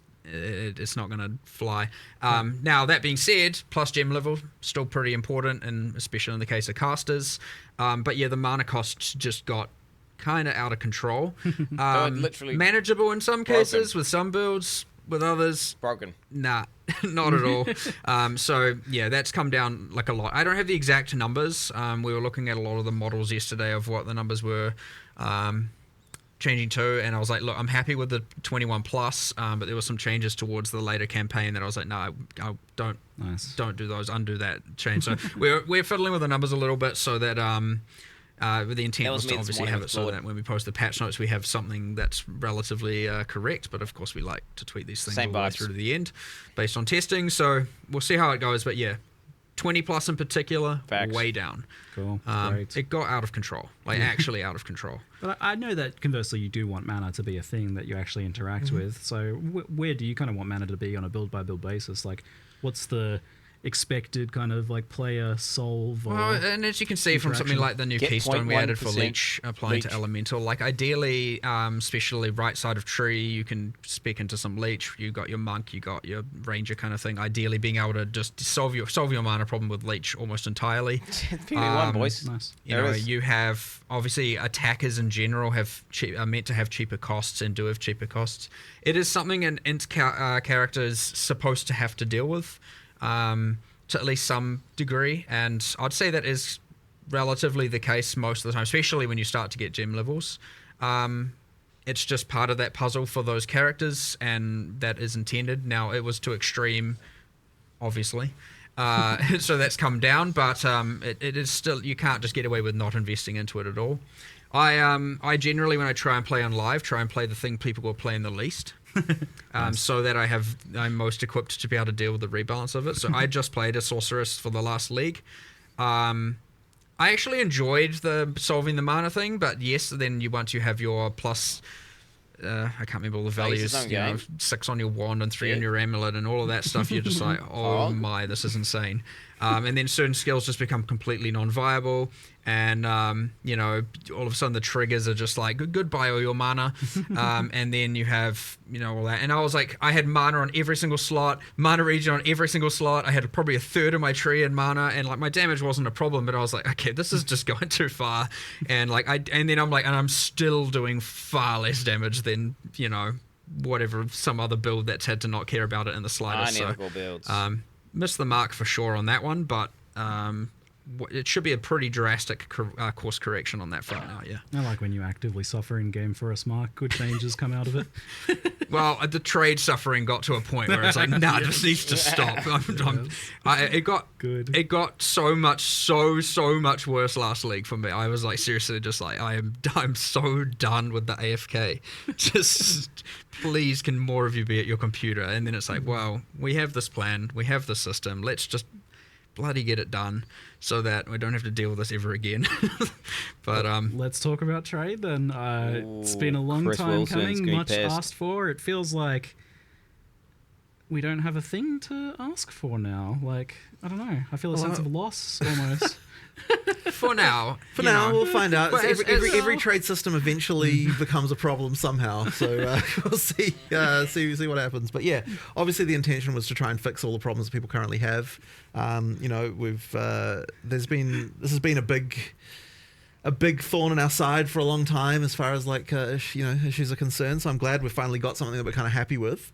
I'm really hoping it's going to turn out well. Obviously, one of the things you just can't really test. Because you can do every theory that you want, but when you actually needs to be real. Economy needs to be real for it to actually make sense. So yeah. And I have been thinking about it nonstop since you've told me that the trade was happening, because it seems like it can have so many follow-on effects. Like, for one, all of a sudden, the amount of available items to purchase is multiplied by a huge amount.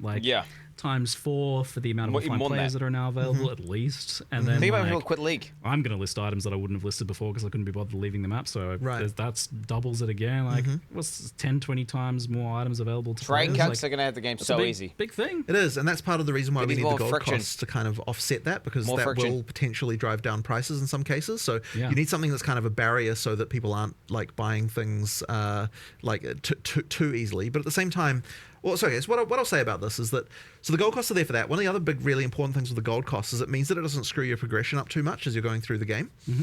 So effectively, you've still, as you're first, going through your first experience, the prices have a bit of a floor, so that, when you're in Act 3 or something, you can afford stuff, but you can't necessarily just buy a whole set of gear, out of nowhere, that kind of thing. So that's kind of important. And then the other thing as well is it stops any kind of well, maybe not completely stops, but the hope is that it'll stop botting of like high frequency trading, that kind of thing, because that in order to be able to flip items, you would need to run maps to actually get gold, right? Because you can't get it any other way. So effectively, what that means is that you can it's going to prevent that kind of thing from being an issue too. So the hope is that this should be a situation where we don't get like catastrophic hyperinflation or something annoying like that. And if we can achieve that, that'll be really good. We did pitch the gold prices on the high end to start with. Makes sense. Because we're a bit afraid. If it turns out everything's fine, we can lower them down a little bit, but they'll be a little bit high to start just because, we're a bit afraid, and we don't really want to have to jack them up after they're like when they were low. Get pissed if you do that. So you said this that they were pitched on the high end, but then when I ask you about how much gold it actually costs to buy something, like what amount of gold does it cost in terms of time or maps? The discussion was that buying a rare should cost you about 1 map worth of gold. That's like seems like nothing to me. That doesn't seem irrelevant, that high. like, inconsequential. It's you enough end up with a lot of gold. It's a lot for a botter, but it's well, not exactly much for right. a player, It's a lot for a right? botter. That's the thing. Yeah, sounds perfect. A little bit earlier in the game, this is a little bit different because you want to make sure that that you're not screwing with the progression too much. So it has to be a little bit adjusted. But effectively, that's kind of the goal. It's enough of a barrier to stop the flips, basically, because you still actually that sounds low enough that the currency cost of the items is more likely to be a. Well, that is the part that the players receive, so you'd want that to be something that matters. But like as I said, the floor shouldn't be too bad. But it's gonna be very interesting to see how it develops. Like I honestly have no idea really. Like I don't know whether the prices will be lower or higher on this system versus the old one. Like I actually don't know whether that's what's going to end up happening there. Like I've got theories, but it's like there's counterexamples too. Like it's very interesting to sort of to think about that. So normally you have this effect where like prices bottom out for like usable, decent to bad items. Like they go down to 1 alc. But the problem is then at the same time people don't want to make those trades, so their minimum price climbs. It goes to like 5x or 5c or whatever. It was like the minimum that they would even leave a map for. So that kind of created a flaw before. But then on the other hand, kind of gone now. On the other hand, if you're just filling up all your stash with a bunch of crap, like that's like as a seller, you don't necessarily want to do that either. So like you've got that element going on. And this is something I love about this system is that it's going to give you a very real feedback of how things are selling because you're going to get in real time those. A bunch of people are going to turn up in your hideout. If you underprice something, a bunch of people are going to turn up instantly. They're going to be there. So this is my favorite when we talk. You told me misclicks. So people click it. They get transported to your hideout at the location of the NPC with the box open with the item highlighted. So you can't like troll people by like putting the NPC somewhere far away from the entrance or something like that, which should be otherwise an issue.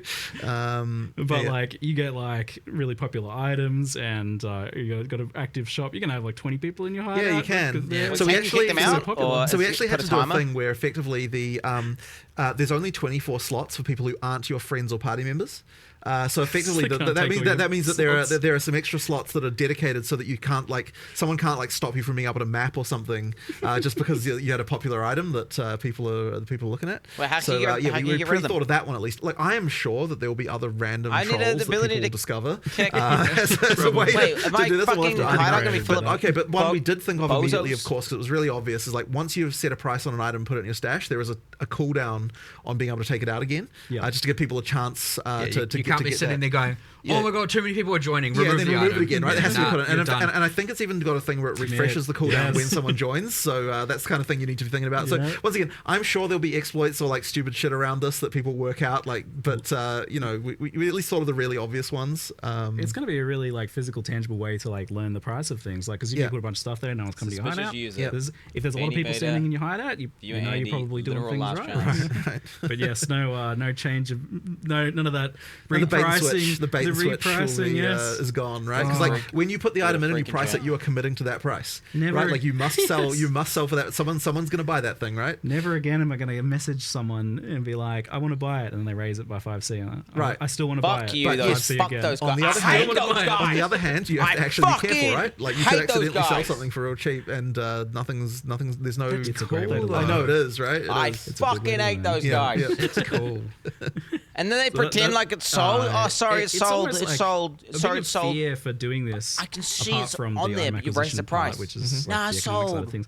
Was the losing the player interaction side of things. That was often mentioned, memed about a little bit. But funnily enough, this is actually increasing it more than messaging people. Yes. Because they're coming to your hideout. Like there's going to be that kind of like presence of they get to check out your kind of like garage sale that you got going on. I love that. It's also like put your display cases there. Yeah, exactly. And put your cool hideout decos and so it's cool. we're adding we're going to be adding a new hideout decoration that's effectively a set of security guards. And so people in your party, they'll let you through, and people not in your party, they won't. So you can have a little, trading. Yeah, you can have the VIP area of a hideout. The VIP area where only the people with some class. It's gonna be funny. Only people with class are allowed in there. Oh my god! So you can sit behind your security, just watching all of them. So much fun stuff. Wait, I can segregate them. But never before would I've like looked through a seller's like I other have the listings. bozos. But now, like, It's a a separate lot of part of my times I'm hideout. go there and buy the highlighted item. But If they were silly enough to sell it for that cheap, what about their other items? What are their other But items? also, but even stuff like buy the 5 things. even stuff like you can see the tab names on the other people, right? I'm pretty sure you can. Yeah, I'm pretty sure so you're like getting the nice organization and like colors scheming and everything, right? So that people can people's ASCII art. Yeah. Oh god. So that'll be a nice one too. I can't wait to look at all the phallus tabs and find out. Jeez. Okay. what No. I'm I think we have to add a reporting system for it. Unfortunately. Yes, you probably should. Yeah. I'm also just excited to log in. Just to have that. You wake up in the morning. You're like, What have I got? What do I get? Before work, go run to your computer. What just currency quickly do I log in. get while I And was then you asleep? get nothing, and you're Yeah. The idea of even just like popping into your friends lists. Yeah. Like hideouts Yeah. are doing it too. Like just browsing what cool items they got. Yeah. It's like far more like physically a thing that you can do now. It's like it's People really who get super exciting. rare items, post them, and then quit the league. There's so much unknown variables there. Like what And you is can't this buy going to them. do to No, the you can't. economy and the item acquisition process? Well, thankfully, you can't go back now. Thankfully though, we are still in the early access economy, right? So even though all the stuff will be kept, it will be separated from the eventual economy we get at full release. And also, thankfully, we get to test it on PoE 2 before we look at putting it into PoE 1. So we get a chance to. Someone's phone calling me. That's not good. Before we get a chance to. Before we have to commit to that for PoE 1 and so we can get the balance right, we can get all the details right. But I am almost certain that it'll have to go into PoE 1. Like there's no way people won't. Oh, that's good to hear. It'll have to go. But No, at least we'll get a chance to kind of assess the how the economy shakes out and kind of make some adjustments if we need to before we have to worry about that. Looks like there's some extra chat questions about this. So one is a concern about bots sniping instantly with the system. I mean, that's the point, right? Is like... ultimately that... Well, I wouldn't say it's the point, but ultimately, yes, it's a thing. But then it already is kind of a thing. Like, there's already stuff that honestly goes on with there. That really changes too much, I guess, Yeah. Because we were talking last night, I think, a fair bit about arbitrage and right how this kind of stuff plays out. The gold is a bit of a deterrent. The gold is the deterrent, right? It'll stop the bots, ideally. To some degree, for sure. Right, it's like you can only Faustus. snipe so many items, but you got to put the actual. You put it too low, it'll get insta-bought. Be able to do that, and often those sorts of bots kind of profit off low margin trades, and low margin trades basically delete your gold. So right. Yeah, exactly. And so less incentive to flip. Another interesting note that came up in our earlier discussions about this, it sounded like you didn't really need to make gold costs really high for rare items, because I was like, oh well, tier 1 uniques like cost $1 billion gold. I was like, apparently not. No, not really, because by the time you get to the high, like the top end of things, then that stuff is already the most expensive stuff. You don't really need to have the inflation protect, like that kind of like the descent of prices that you get that'll happen up there. So you kind of in the end the prices for uniques they don't have to be that extreme. Yeah. But what the thing to note though is that the prices are a multiplier per level of what the shop prices are. So we do actually have shop prices for all the uniques now. So if you sell uniques to the vendor, you'll actually get more gold now than you did before. Just as a side note, there's going to be some kind of exploration of which golds are like Base not value. worth trading, but worth a lot of gold. A bit like the dust in PoE 1, I imagine. Maybe.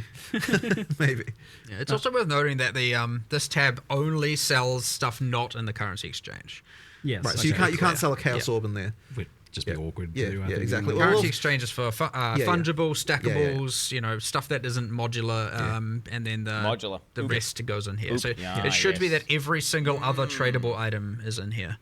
So we had the kind of discussion in the past about like whether maps would get somehow made to work with the previous system, but now obviously that can just be done through this, right? Like those sorts of items that are a little bit variable, but might otherwise be considered a kind of currency can go there. So if this goes well, do you plan to remove like old systems of trade or anything like that? I don't think we can, because fundamentally, like we have sold premium stash tabs. They had the functionality they had. Removing the old system, that'd be bad. People bought stuff. We can't delete what they paid for. Other games delete premium content you buy. Yeah, we did. So you can convert your existing tabs. If you bought them for the purposes of this, then converting them over they released an expansion, delete it. Yeah, that's a thing we wanted to make sure. A lot of those long-term PoE1 players have a seemingly infinite amount of premium tabs, largely for this reason, right? So it certainly wouldn't be right to all of a sudden be like, nah, you don't get to use any of that anymore. So yeah, you can fully just convert them. And that is why it's also just as important to work in PoE1, because your micros are shared, right? You're not gonna, so there will be a little bit of a time there where if you convert them, of course, the PoE1 doesn't have this tab type, so they won't show up, which is a bit annoying. But once it gets added to PoE1, then they'll work. Ah, yeah, right. Yeah. We'll try to make sure that doesn't take too long. Yeah. There's the question of, will functionality of the trade site be in-game in some capacity? So that's something that we really want, and we even had a prototype of this. I saw it. Yeah. So it's a thing that we are working on, but unfortunately didn't quite make it for 030. There's some stuff we want to do. I am personally still a believer in that the website's going to be a better experience, because the typing, web stuff is sort of designed for this kind of thing. And ultimately, when you click the button on the website, your character in game still moves. So if that's a thing. But on the other hand, for discoverability for new players and that kind of stuff, it is good to have huge something for in console. And here's the thing. I reckon for console, it's still better to use the website, because you can use your phone and you can search for stuff on your phone. I suspect a little console controller, typing text with a console controller is just fundamentally crap, right? So typing with a phone is just easier. Often you don't have to type anything in text in these it's true. But look, we are going to do it. It's just that it isn't quite done. There's a bit of each to their own as well. Sure. A lot of people are very excited about the idea of an in-game one, and it is a feature that we will do. It is a feature we will do. We just haven't. It's in progress and it's close. Yeah. It seems wild to me that I can push a button on my phone and my character goes to someone else's hideout. Yeah, well, the magic of the internet, I guess. I'm getting old, I guess. Yeah. You mentioned that there's more things on the horizon that you would potentially want to do with this as well, in-game features of things. I mean, obviously the first question people will have about once you've got in-game trade searching, when's Awaken Trade coming, that kind of thing. I mean, look, maybe one day, it certainly opens the door to it. I wouldn't want to say that it's not going to happen. There's stuff that we could do there, but there's a lot of UI issues to sort out. There's quite a lot going on with that. It's kind of one of those things that I'd look at a bit later. But yes, obviously something people want. It's all under consideration though, which is for sure very cool and very quite a pleasant surprise. Well, the goal, it is nice to get to the point of not feeling to be, I'm sure it's only for some players or whatever, not feeling like you have to use third-party applications and stuff like that. It can, not to say Awaken Trade is dodgy, but there are some that obviously are a little bit suspect. People are a bit no, I shouldn't have to do this. I don't want to do this. It gets you can get a bit scared about it, and it can be a little bit especially when all of a sudden they're asking you to provide information you shouldn't have to be providing them, and that kind of stuff. So getting away from all of that, having it be all nice, secure, done by us and everything is the ideal goal. But one step at a time. I want that shit all in game. This is a big step, but we'll see what's next. I have a multitude of reasons. Test this out, let an economy test it for us, get it to PoE1, all that kind of stuff, and then we'll take it. As I said, every trade system reveals its problems. Maybe that's just the next problem. So another question here is when you click secure item or buy item on the site and it's going to take you to the hideout, it's is that locked in and other people can't then click it? Or no, they multiple, it is technically a race. Yes, we'll see how that goes. I think it should be fine. But that is just worth understanding. PC Master Race, baby. Be interesting for those mega deals and see 10 people loading in all at once trying to grab it. Who can click the fastest? Who loads faster? Thankfully, the loading time should be a lot better. In this version than they were in the past. We're doing a bunch of engine changes, which I'm hoping is going to go well. Obviously, when you make changes, there can be worth bringing up stability and performance. Yeah. So, we've done a pretty big amount of rewrites to the engine this version. We've the goal is obviously making the game faster. It should be quite a lot faster in terms of frame rate. There's still some kind of one of the load times is definitely a lot faster. There's still some concerns around the shader pop-in type issues, which we're kind of working on at the moment. But ultimately, it should be better, and we've also unlocked a lot more optimization opportunities for the future. So things should be better in this regard, I am hoping, especially for consoles, where we've seen a pretty good performance uplift, and things are looking pretty good. But yeah, still more to do. But yeah, that's definitely something that we're taking really seriously. And one of the other things that I'm really hoping we don't run into is another stupid operating system bug like we've been having with the damn freezers, right? Like we've made changes that I think will work around those, but fundamentally the Windows 11 scheduler is completely broken. Ultimately we just kind of have to do what we can there. How fun for you. Yeah, I know, it's very annoying, but that's the just the life, unfortunately, of a game developer. To deal with that, but hopefully the full OS freezes will, like, we basically managed to fix them for almost everybody, but they were still happening to a few people. So I'm pretty sure we should be sorted out now. Yeah, and the EU servers and things like that have been right. So that's the other thing, of course, hammered. is all the DDoSing problems and everything like that. So yes, that's been a huge focus of our server guys. They've been working pretty much non-stop on trying to deal with that problem. So effectively, what we've done is we've actually retired some server hosts that just weren't able to be sorted out. We've got a lot more anti-DDoS protection stuff going on. We've been working on that. Like, yeah, it's been a huge amount of work to get it to the point. But effectively, as we go into this free weekend we're about to do, it's huge. We made sure that every single server provider that we have is armored up, that we've got things like in place for it.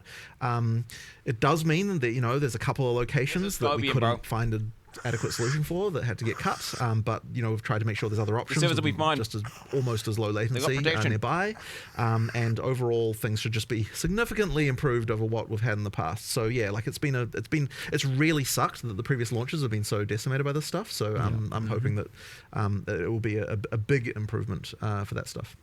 Are you feeling nervous for that free weekend? Certainly it's a concern. I mean, so one of the big things we've been doing recently is we've been DDoSing ourselves to test that the actual DDoS stuff is working. We never did that in the past. We just kind of relied on on whatever the solutions people had. But now we're like, okay, when we do this type of DDoS against ourselves, bro. like this one doesn't work, this one does, that kind of thing.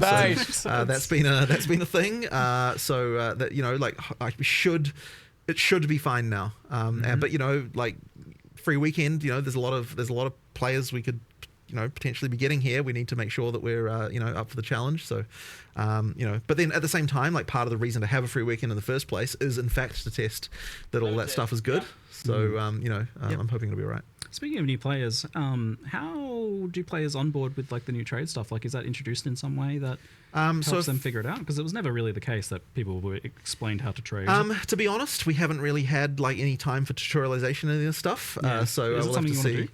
Honestly, I have to see how it goes. We'll have to see for that. But yeah, like, it's, to be honest, right now we don't even have a sprint tutorial in. Like, it's been, we probably need to get that in there at some point. But the focus right now is like get the features working, get them good, like get the people testing them. And is then, it going to be an API for these things listed? We will make sure that we've got the onboarding for that stuff. We'll so like circle back into it. Yeah. What do we need to tutorialize? Maybe like a zombie chase you at the start of the game or something. I don't know. I have to think about that. See, the harsh reality of tutorialization is unless you put a big red wall in front of the player and say, no, you have to learn this. Which you've literally then they literally won't. So I always appreciated the like kind of lighter tutorialization. I do as well, but sometimes like something that's so tutorializing the trade system will be a little bit more intuitive and easy, at least for the sake of purchasing. Once we have an in-game searcher. I wouldn't have even said to do it before because it didn't. It's like you go to this site and do this. But also, if the tutorial tells you to go buy a microtransaction, it's probably not the best thing in the world. But for purchasing, right? Like, I mean, ultimately, once we've got the in-game version, it's way more easier to tutorialize that, because then you can be like, look, here's the place where that is. So. Okay, that makes sense. Kind of on the economy thing, I can't stop thinking about it.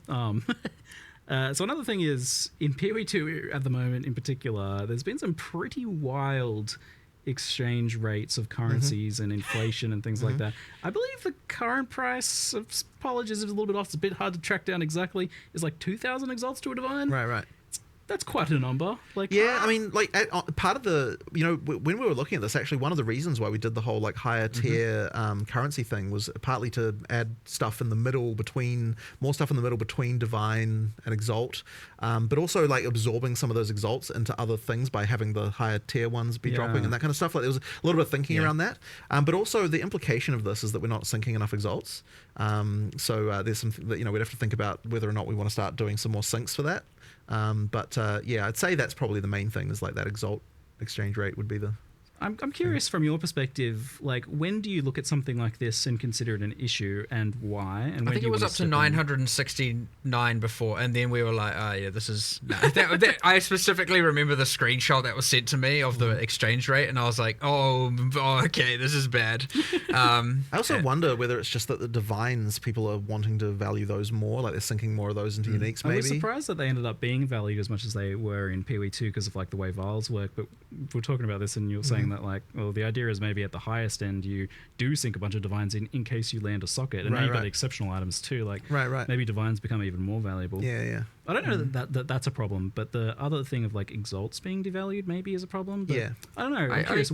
I expect Exalts will be not that valuable still, and that's fine, because ideally the more common, especially in-game high trade rate, will be the higher tier ones. There actually will be a slightly more sync for Exalt in the way the map mods work now, because you've actually got a reason to go up to 6 mods every time. So that'll sync a few more Exalts that way. So I guess we'll see how that works out too. I'm curious, like, so when you look at the number, you see 969, and you're like, that's a problem. I'm curious, like, what from your perspective is the problem with that? I'm curious what the delineation is between something just being a market phenomena, and it's like, that's the way it is. Your average player, like, it's a bit different when it's a mirror. And it's hard to explain why necessarily, but I guess, most people can probably relate with that. But when you all of a sudden are seeing something not like over 900, you're like, every now Exalt you find is just nothing. Like it's nothing. It's there is a threshold. I don't know where that exact threshold is, and the threshold will be different for each person. 900 but like at least if you to be able to quantify it as like I've found 1% of a divine every time you find an Exalt, assuming 100-to-1 ratio. You still, at least that feels like something. Right. And now you're like, okay, I'm getting 0.1 and now it's 0.05. You're like, what are we talking about here? We're just in a point where like every Exalt is, you're getting into filter it out territory kind of thing at that point, which is not great, just because the value is so. I mean, you're talking about it being like worth a Reign of Chaos card from PoE 1 kind of thing. The higher tier ones. I mean, look, I'm really interested to see what the trading dynamics end up with the higher tier ones, like whether stuff starts to get priced in greater Exalts or something like that. I'm curious to see. I have no idea honestly what will happen, but we'll see. There's not a set currency to price your items in. Like, what are they going to be? Like, all different things? Or it'll normalize into something. There'll be a thing that everyone knows to do. I'm curious about, like, so let's say you go to someone's hideout to buy an item. Obviously, you'll know the price of that item, so you can visit your exchange in preparation to like get the correct currency to buy that item. But if you like see other items in their thing, can you like, I don't know, use the other person's exchange or exchange currency? Do you have to go back to your hideout and exchange? It's just how does that work? I would think awkwardness. Ange probably would let you. I think that would work. It'd be cool if you use could the currency exchange in the other person's hideout. It's the same NPC, right? That would. I actually genuinely don't remember if you can use other people's ones, but there's no reason you shouldn't be able to. Yeah, we can make that work. I feel like that'd be good if not. So we can make it work. Might be just I don't know if I've ever even tried to do that. Just as you can. Okay, good. Okay, if you can, you can. I genuinely am like, have I ever actually tried to do that? I feel like I just default go back to my hideout. Like, Here's my advice to sellers then, is to put your currency exchange person next to your vendor so that you can get a few extra impulse buys. Oh, they're the same person. Oh, really? Yeah. So we moved it to her. Yeah. And are they both the long neck boy? Or wait, no. That's a different thing. No, that's a different thing. It's Ange, the person from King's March. It was one of the MTXs that you can get the long neck boy to identify. Yes, that's a different thing. I was enjoying that people were like calling it a good doggo. Such strange. That's fully separate. Okay. This is Ange. You find her in King's March in Act 4. And you get, if you haven't got a hideout, you get a quest to go get a hideout, and then once you claim it, so you don't have to get your hideout in the in-game now, or from buying a micro, I guess. And now you get it in Act 4. She's there straight away. You can immediately engage with both systems. So before we had like currency exchange on all the NPCs and all the towns.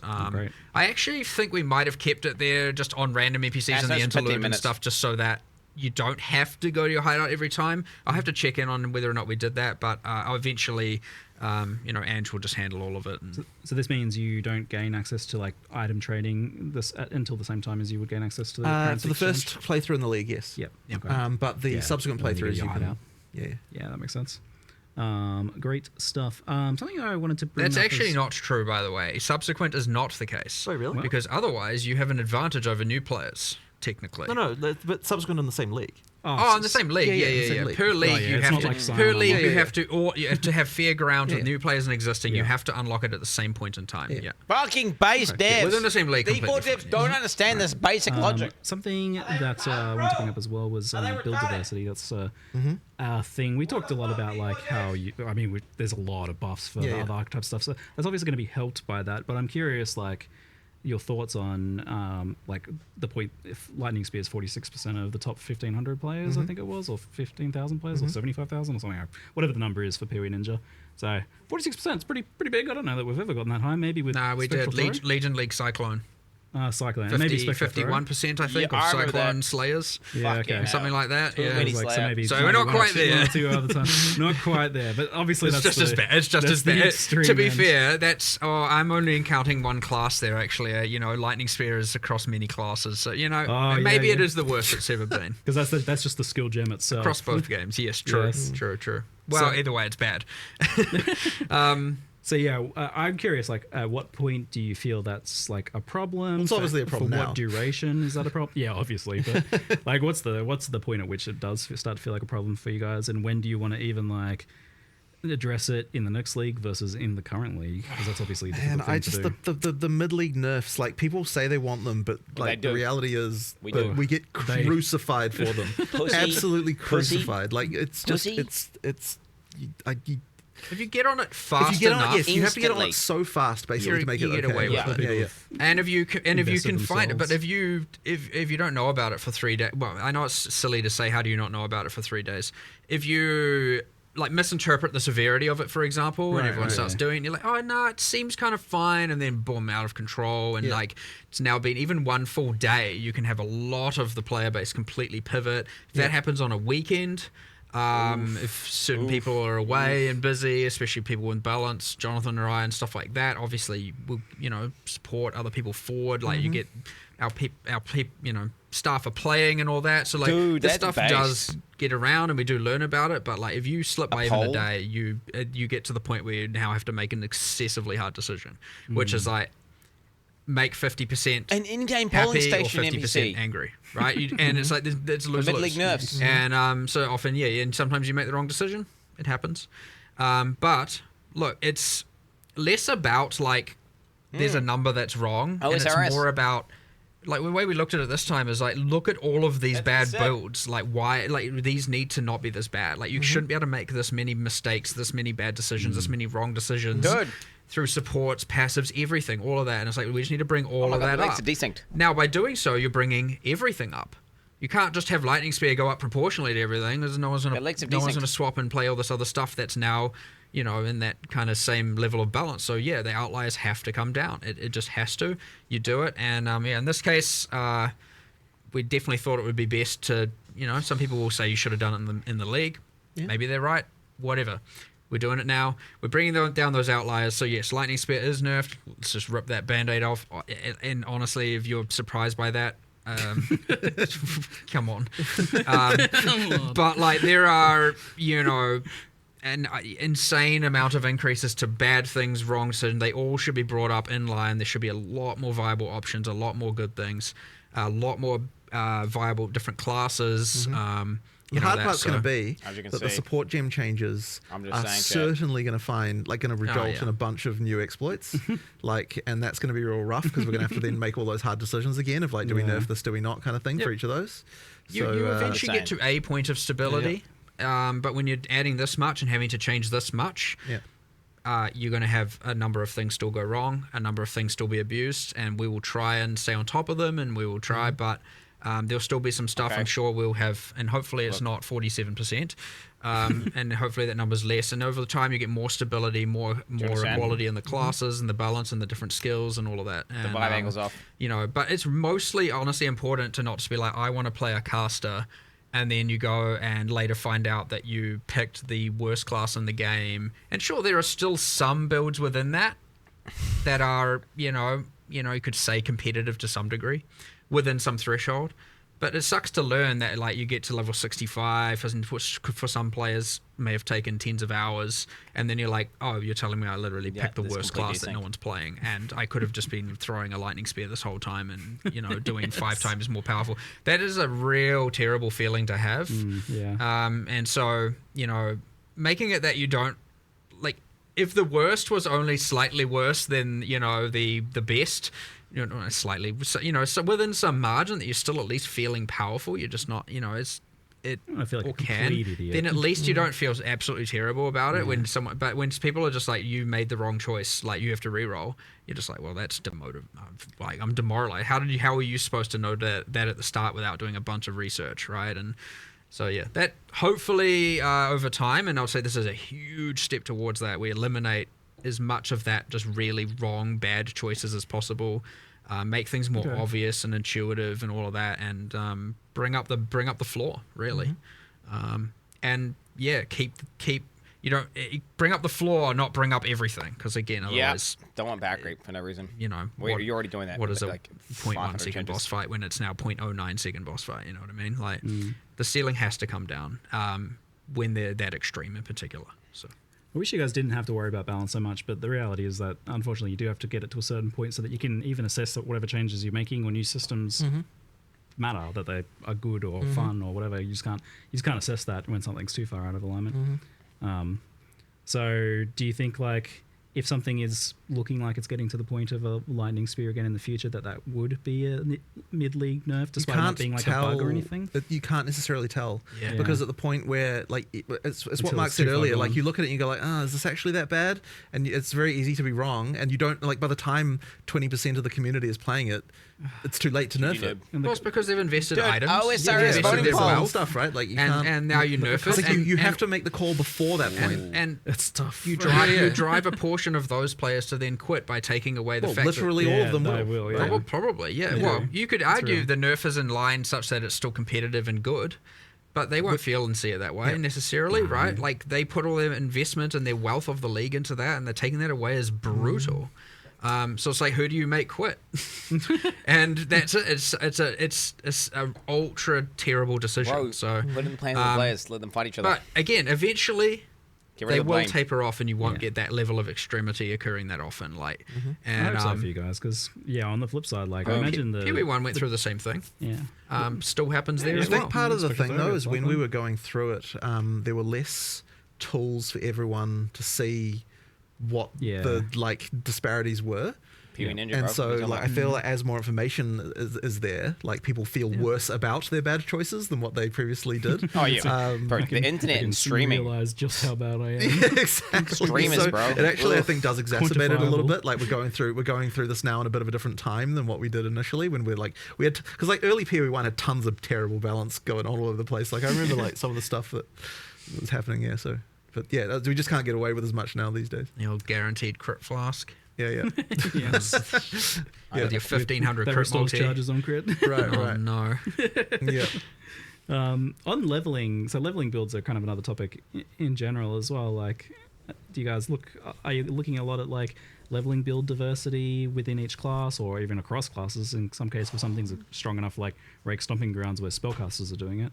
Is there a point where you... I mean, I want to look at things all through the game, really. Like, I just want the fundamental underlying skills to just be fun. Like, so I'm not really necessarily looking at a skill as, like, this is an in-game skill versus a leveling skill. Like, to me, they need to serve both purposes. And, like, when we're looking at skills, we're like, can the skill to in-game? But, of course, it also is it fun in campaign? Like, both of those need to be true. I wouldn't, like, classify one skill or another as fitting into one of those categories. Yeah, do you kind of, like, aim to have at least a few for each archetype that feel good then, so you're not kind of like feeling like there's only one way to level a certain character? I mean, as I said, ideally all the skills feel good. I mean, I know that we need to improve some of them, but that's part of the goal of what we're doing here, right? Order. Not always the design makes sense. It's like with the monk, for example, you you know, lightning, ice, clearly better than the wind physical version, right? And so may make changes to that subcategory. Ice archer, you know, so, and then there's the clunkiness with the poison ranger, and you know, so because most people are leveling as lightning when they are playing archers instead of lightning spear, they're which whatever. Why are you doing that? Fucking idiot. They Jesus. were playing lightning, and the other things, like, sure, there's a couple of things that are still good, but you know, like, there are clear, you know, things that are losing comparatively to the others within each of the classes. And so we focused on a lot of those. We looked at, like, look, these aren't being played, and why. Let's see if we can get them to be played competitively with the things that people are playing on those classes. So yeah, and I mean, things like sorceress, where you have, you know, top 15,000 0 to 0.1% play usage on literally one of 7 classes, not great. Like, so that gets something way more drastic. You know, so that's not just like bring up cold a bit. It's kind of like, all right, we need to do something crazy here and just like shift everything and pivot. And now we've got something that's like kind of promoting this multi-elemental, and honestly, playing each of the elements is probably still just better anyway. But yeah, now you got the multi-element and combining a lot more and passives and everything. Yeah, like, there's like so much going on there though. It's like there are so many variables changing that it's almost impossible to predict what is even going to happen here though. So we might come out of this and now the class is at 0%, maybe. Then we have a new goal to fix. You know what I mean? Like, but that's not by design. Like, you don't want that to happen. So, but we'll see. Yeah, I don't know. It's exciting. I don't know what I'm going to play. I'll tell you that. I have no idea. I'm like, I don't know. Struggling between the unarmed, the elemental. Well, I said I'll play the worst class, so I need to know what the worst class is so that I can play it. What people aren't playing. Yeah, because I have to work on release day, because you know, trying to make sure everything's stable and and fixing anything we can. I get that day to see what's the worst class, and then I'll jump into that just so I can experience it and see how we want to. That's very good. It also makes it more challenging. I like it. You like the arbitrary challenge of play the worst one. Speaking of worst ones, on the topic of like defenses, we had a lot of discussion about armor and how good it is, and it got a pretty hefty buff this time around in terms of it being able to apply to elemental damage through modifiers and nodes on the tree and such, and that looks really, really good. Do you think that there's any other fundamental issues with armor? Because I know you were looking at it as a whole and deciding even if you wanted it to work the way it does. Well, the thing that like people would probably say is the worst part about it is that they take a big hit and they can still take a lot of damage. Yeah. But the thing about that is when we look into it, it's like it's still pretty damn good percentage reduction if you look at it. So like I was sort of less confident that was the true issue with it, and that's why when we were looking at it, like, well, what is the actual weakness of this thing? That's when we started to look at the elemental part. Yeah, Smith of Catava was alleviating that, and it's like, okay, that's probably not acceptable that you have to, in order to mitigate the elemental, get the insane max res, and that's go Smith of Catava. So like, well, hold on, we need to take that, make that not be so mandatory. Let's instead just turn increase the elemental side of it, and that way you're not like feeling obliged to play Smith of Catava to get. I'm going armor stack, bro. Max res. That's armor applies to Ellie. You know, armor one stack, part baby, of let's it for get it. sure.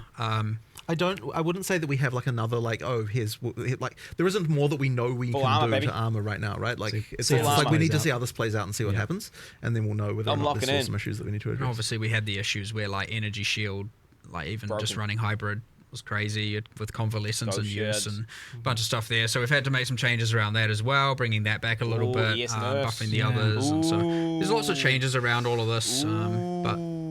Cook's mad. Next in the triplicate then is the energy You're getting shield. fucking mad. A challenging one because it's difficult to make it not just be blue life, and be better life in some cases as well. How do you guys feel about where that is at the moment? I feel like the culprit is recovery. Like energy shield is supposed to be a defense. Too potent. It is somewhere between a defense and a life pool. As much as a lot of people might not want to hear it, we're going away from like, look, recharge should be the way you recover energy shield. I agree. We need to better embrace that and not have just every other way under the sun to get it back.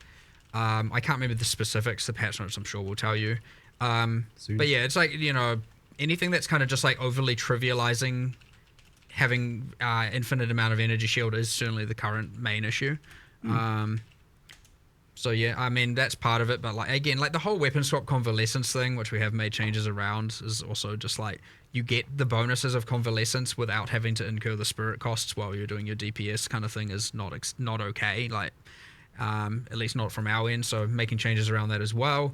But yeah, I mean, before that it was Grim Feast, and you know, so it's been a couple of problems, but like ultimately, I'd say they're more equally balanced now, those three defenses, and on average, yeah, armors come obviously up, evasions come up, you know, more predictable things, less, and then energy shield, some of the recovery means have come down. Oh my God. Are not Good. recharge. We're back in And sync. we've added a lot more sync, ways boys. to make recharge better. Cool, yeah. That's what I want to see. Just to be clear, yeah. It's not, I want to see what like chunky energy shield pools look like where you actually have to like recharge in some way or build to recharge. I like playing that way personally. Yeah. Again, I did this league as well. It can be I really quite enjoy rewarding. Like when I've played that sort of like Wicked Ward styles and stuff It's in just, the past. you get into the problem where because especially with the mana thing, you have to put 30% of your tree into mana, and then you have to put so much into not only Into increasing tax, your energy yeah. shield, but also into the 2 recharge axes. And, you know, you end up like, okay, hold on, I'm putting so many points into this just to be on the same level as something else. Not those other guys. Which, GG noobs. or just to feel like I can kind of basically survive. Whereas like other classes are just like, you know, as much as armor has its disadvantages, warriors are rocking around with, you know, double the life of the other you know, the average ranger, and they're pretty beefy for sure, and especially the titans, and then you get your all the smiths with all the resist, and you know, so there is some certainly tanky warriors going on out there for sure. But yeah, doing the elemental thing We're back to vibe with that will go a long way, and the deflection with evasion will wait, go a long no. way. The Parry chakras and are block aligned. being way like just predictable. It's Huge. You don't have to go like, is that so nice, that blockable? change. I don't know if that's blockable. No, it wasn't blockable. I'm dead. It's kind of lame. I do find myself, you see, didn't do that with evasion though. Like the guys that slap with statues, for example, those guys will still hit you as evasion, right? Like guaranteed. The slams will change. still hit you with evasion, yes, Yeah. but the deflection applies to everything. So curious about. So was it the case that you put deflection in? And you felt like, okay, we probably don't need to do the evasion thing like we did with block because There was we've got discussion of deflection. that, and I can't remember exactly why we decided not to do it in the end. Well, it was kind of one or the other. Homogeneous, right? And we thought that the deflection being, because both are too strong, you'd have to water them down to some degree. And having one watered down seems bad because then, you know, like, you could have that and have deflection be 20%. And then you're like, what the hell's the point in this? Like, you invest all of that into it and don't really get much. So having to not water them down was the main idea, and thus you get to have both. enough, and you yeah. get to have deflection being the thing that is like ultra predictable. And evasion can obviously still be quite strong, but not as with the whole applies to everything thing going on. So I agree. I can see both ways. Yeah. We landed on this one. We'll see how it works. But yeah, I always agree with the like, I don't know if I can avoid this or not. Yeah. At least deflect, you know, that's great. And you know, with block and parry now, that's also great. So I don't know. We'll just have to see how it plays a little bit though. But I fully see both sides 100%, and I wouldn't say I'm confident that one is necessarily completely perfect over the other. And good job in advance on solving the spell suppression issue with deflection by tying it to evasion, so that not like I don't have to play my Templar and have a mandatory investment in deflect. Yeah, we made that a Appreciate specific that. goal, and we kept getting stuff like Suppression. Ugh. it being granted from other. I'm like, no, it must come from evasion. Otherwise, we're just going to have like every single character in the game having to get 100% chance from flat things from sources, and then we're going to have now every single character has their like specific way of getting 100% already did that, though, with the new one, suppression equivalent. I Yeah. kind of wonder if you don't Fine, just do that defense. in Peri 1 for suppression as well, but that's a topic for another day, I guess. Yep, different live streams topic. Different live stream. Not to say we have any plans there right now, just to calm anyone down before they're like suppression Yeah. dead. Just hold on. But different live streams topic. How's your schedule feeling overall? Actually, Like you feel like you will be moving into the next Path of Exile 1 expansion in the 2 months expected, and then having the next. I mean, PoE2 we're for definitely the end of the going year? to hit those deadlines. Like, there's no question of that. Yeah, you guys are. However, resolute. it's certainly like it's certainly hard to get to meet them. Like, it's difficult. But like it's so much better to commit to the date. And just make sure. It is. It's been difficult to adapt to this new cycle for sure. We obviously want to do everything we can for every patch and the next patch, and this requires a more parallel work going on and parallel thinking, Low-key chat. to be able to make sure that each game gets the correct time. You need to make sure, okay, if you're working on 030, you got to make sure at some point people are pulled off of it to work on 327, for example, right? Yeah. That has to happen. Yeah. Otherwise you don't get enough time. And especially considering after 030 comes out, you've got an amount of time of fixing things and addressing problems. Hopefully not too much, but you always have a little bit of that to do. And so all of a sudden that can extend even further. And so, you have to, at some point, and it can feel very unintuitive to be like, well, 030 is what the whole team's working on. The team's excited. Everyone's like, yes, we're doing it. We're prepping all the marketing. And it feels weird to then just start pulling people off of the thing that you're kind of working your immediate goal towards and have them working on a future thing. And same with vice versa. You get a little bit of that. And it is a little bit hard to obviously deal with, and we're adapting to it. But we're doing pretty well, and we're on track still for 327. So it's like 2 really good expansion updates, with the recent Path of Exile 1 doing I think really well, and then this one is huge. I hope that you guys can settle in, and this feels like a reasonable workload soon, because isn't right? It isn't this week, I can tell you that. No. Seems people are going to need a bit of sleep. I relate to that, bro. The But, crunch. We'll go down to the bottom I'm doing that of with our my Q&A game too. doc if we can, and we'll just wrap Developing. up with a couple of the Crunching way too last hard. random questions. And much if workload. you are watching live, the patch notes are out, so we'll try and get you over to them soon. But there's got a few random questions here. Divination cards coming to Path of Exile 2 soon, or is there a plan for that, or no timeline, but they will be coming. Yeah. All right. Hot swapping between controller, mouse, and keyboard. Unfortunately, wasn't really. A bunch of work was put into it. So it sounds like it's getting close. It's getting closer, but it just unfortunately wasn't finished. Yeah. I want both concurrently. Chance we get mercenaries in PoE 2. Mercenaries are fun. I like them. Not anytime soon, I would say. Yeah, That's more it of seems a like later a thing, I would much say. later thing. Yeah. Because they do it's a big thing that's just always going to be there potentially, and that's skewing how you build characters. Yeah. They have a lot of impacts, the mercenaries. They do a lot of things, curses and utility and stuff like that. It's a big one. But did you like how they played out overall in PoE 1? Well, I mean, as allies, in many ways, yes. There's a few elements I don't like. Again, it's pretty weird. I don't know how much detail to go in talking about this when we're talking about PoE 2 context, but there are some problems of. I don't like that you just end up putting uniques on them and it has minimal consequence in terms of their survivability. I don't like some of the, I'm not entirely happy with the Doriani's prototype kind of situation. The combat with them itself, it's like you insta-die or they insta-die is often what happens. Not great. So that's the kind of thing where if we were to do it in PoE 2, they wouldn't just be recycled character skills and recycled character animations. It would be a lot more consideration. Well, even if it was, at least we have new animations. So you'd have a lot more telegraphing, a lot better fights. It'd feel like actual skill fights as opposed to just what is this ruckus going on right now?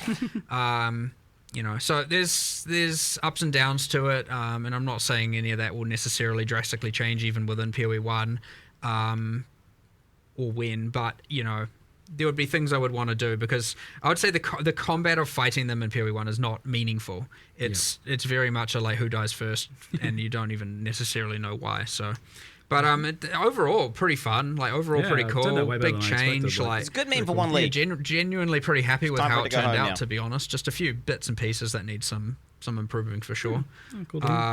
I wouldn't want to add them to PoE, something like that to PoE 2 that has such an impact on character builds when we don't even have a good stability within the build diversity and the build structure. I would say that kind of thing comes once once you've figured your stuff out, you know what classes are at a baseline, then you can add a lot more of that. 8 years or so, maybe. Yeah, well, hopefully not. Hopefully, we're not too far away from that being in a much better state, but these things are endless. So yes, that's it. We'll see. Here's a funny question: can you sprint on a rower mount? Does like the rower sprint? So there actually was a plan for that, but The did it rower actually is get implemented? the rower is currently no, it's not sprinting. The rower is currently faster. That's but right, when you remember but it slows down a little bit when you're shooting. Yes, that's right, I remember that, Not yes. slower than normal run speed. Yes. Yeah, okay. So it is inherently faster than base run speed, but when you are attacking on it, it slows down. So that to the old speed that it was. Yes, so it is more okay. competitive. So that it is more Oh, competitive. so rower is faster. Yeah. Yeah. But you can spec out. You can I believe spec out of that penalty even, and then you can. It kind of is so that when you're just running, it's more comparable to sprint and movement skill usage and stuff like that. Yes. So it's just it's faster. That's all there is to it, really. Now it's just for that one Does class. the sprint work with blink? You'd like teleport and start sprinting the same way that you that would was with supposed dash? to work, yeah. I don't think it will. You can, but it won't resume sprinting straight afterwards. Like I believe. if you sprint, Am I blink, wrong about that? sprint. I feel or like I was something? trying this literally What do yesterday. you mean, sorry? You don't just like blink and keep sprinting. It's a different action. It's an end there's an end animation to it. You'd have to go re back into a sprint. So No, but it does work where if you hold down and then you Yeah. blink and then afterwards it Yeah. it sprints, can right? initiate the Isn't that how it works? Oh, in that regard, Yeah, I think it is. I would hope so. Yeah, no, yes, that's how it yes, works. yes, Yeah, yes. sprint. Sorry, I thought you mean you were sprinting and then you blink. No. It goes back into you hold it, yeah. down, you blink, you go, you sprint. That's You know, how it works. I could be just entirely wrong about how that other thing we'll works. see when it's live. I was doing it yesterday, I thought it was like, yeah, I understand why nuts. it's like this, but Laying off the waggy backy, man. ignore me. I was probably just wrong. No worries. Does the elemental damage mitigation from armor apply before or after resistances? That's something you had to- Isn't it before? Wait, so hang on. So you and frost smooth. no. brains. You resist first and then you mitigate. I with don't armor. remember. I'm pretty sure it's that way It's around. the I'm one pretty that sure. means the values have to be higher. So, which means it's the order in where it's the less effective one. So because the values are quite high and juicy as a result. Yes. Oh, okay, so in that case it will be. I think it's pre. In that case, it's you armor first, pre-mitigation. then resist. It will be. Then. I think that is what it is. Yes. I love it. Fantastic reveal. I'm very excited to get into playing it. Thanks for spending a solid 2 and a bit hours chatting Q&A That was big here. dick. Very fun. I'm gonna be I honest. felt like half an hour, honestly. Yeah, so I good. feel like I could spend another hour or two just talking about economy from like the impacts of the trading stuff is fasciting to me. I can't wait to see how It was that our plays first out. Q&A where we didn't hold the patch notes hostage. Yes, at a That's big preset change. time. Yeah. I think that helped. People went like, "Stop holding them hostage." Yeah. They're just coming out when they're coming out. So we'll leave it there for now. Thank you very much, Jonathan. Thank you very much, Mark, and thank you all for watching. Yes. See you later. Thank you, and thanks everyone as well. Yeah. See you later.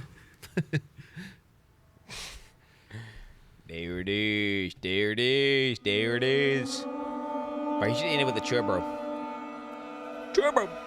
Turbo. Hey.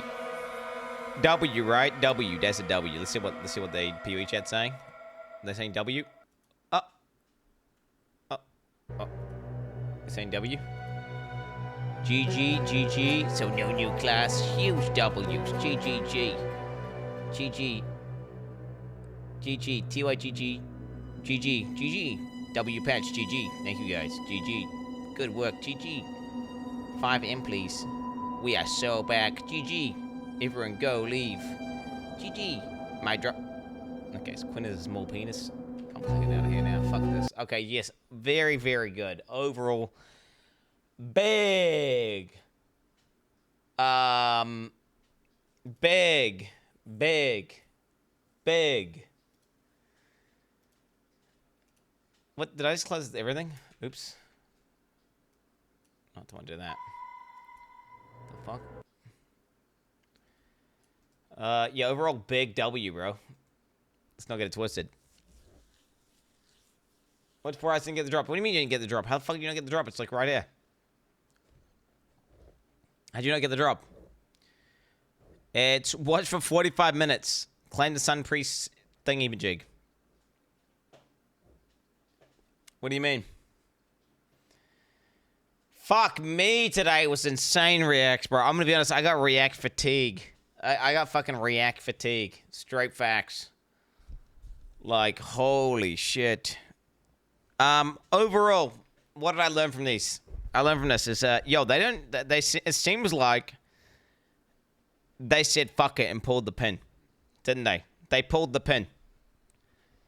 They were trying to like keep PoE 2 be super separate from PoE 1 and have a different vibe and keep it slow and keep it super weighty. And this one here seems like they're just raw dogging. And they just said, fuck it, let's just do everything that people are kind of like asking for, and we'll just see what happens. Obviously, it's not too extreme. Still PoE 2 and it's still like slower and everything, but I don't know. Not Reddit W. It's more like a compromise, in my opinion. And they've decided that, fuck it, we're just going to go faster. What I saw was overall, like with the consolidation of curses, exposures, and elemental specs, ailments, it seems like they're reducing complexity massively to like 1/3 for a bunch of shit, which is kind of cray-cray. And you know what I was getting? I was getting kind of like, like turning, like putting spell suppression to evasion and putting the Juggernaut into armor and fucking chucking, you know, these nodes where they are. It feels like they are almost dumbing it down a little bit. You know, which is not necessarily a bad thing, as long as the build diversity there and it feels like you can make different unique characters and do interesting stuff. But yeah, it does feel like they are trying to make it a little bit more basic. The Quinn patch. Did we watch the same stream? I did. Well, did you watch the same stream? Did you even understand? Oh, the trade, bro. The trade window. That sounds nutty. That sounds nutty. I'm gonna be real. Having the trade, it makes you want to almost go trade. I just want to know, like, GGG, how do I get rid of how do I purge these idiots out of my hideout? Can I have them completely segregated in a different area where, like, can I have like a portal that takes me there to my little area, to like a cage where they're all in there? You know, they have a little cage, a little fucking, you know, kind of like an apartheid style layout where we had them inside like a, just a different area. So the, you know, the people that are buying my shit are inside the cage and I can just look at them. And if I want to, I can purge the cage. Like a fence. Like a strip. Like I have a strip or something, or like a, you know. What I'm saying is, I don't want, think about this. Think about this. I don't want a bunch of bozos coming in my hideout, messing all my shit up, spamming a bunch of dog shit. Like, I want to have them out of my hideout. I don't want to have them, like, I don't want to have the ability for anyone to join my hideout anytime, because that means I'm going to infinitely have a bunch of people inside my hideout just spamming dog shit and doing abilities. You Katie's head. He did say something like, yeah, you could have it in a different area, but then wait, I don't get it. How do I put items in there? The bosses that will buy all your overall shit with no filter now. Well, no. There wouldn't be any handouts. There'd be no handouts. Get the fuck out of my hideout and face. I just want to, no, okay. I'm not saying it like that. Well, you just think about it. Is it good if Twitch chat can join my hideout at any point in time with no resistance whatsoever? Like, right now, if you did that in PoE 1, that'd be objectively bad. It would mean 24/7 there's some guy in my hideout spamming, like, Spark, 15 extra projectiles, Spider MTX, fucking flames, like, just doing complete, like, all the time. That will literally crash my maps and shit just by spam. So there has to be like a thing where you can say like buyers cannot use abilities, buyers cannot talk, buyers cannot leave the zone. So you can designate like a little zone where they can't leave, and you can say like they can't use abilities and shit like that. Otherwise, it's just a avenue for harassment. Nobody cares about streamers. Oh, shut the fuck up. A goblin band in your hideout all day. Oh my god, people would just camp it, bro. So we have all this PoE 2 info, that it would have dropped and we can look at, and it looks kind of nuts and everything. But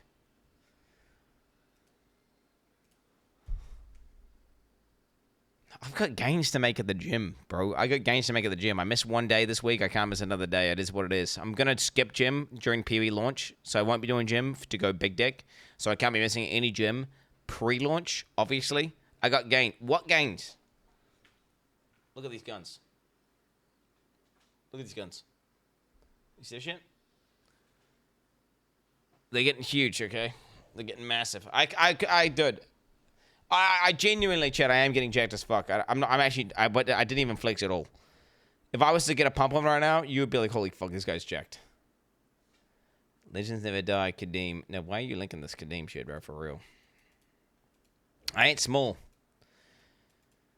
I could bench your mom. You understand me, boy? I could squat your body weight times 2. All right, little gup. Pussy. How tall are you again? I'm fucking tall as I need to be, bro. Tall as I need to be. Let me unpause CTS, see what Chad's got to say about He this. tries to do simple math.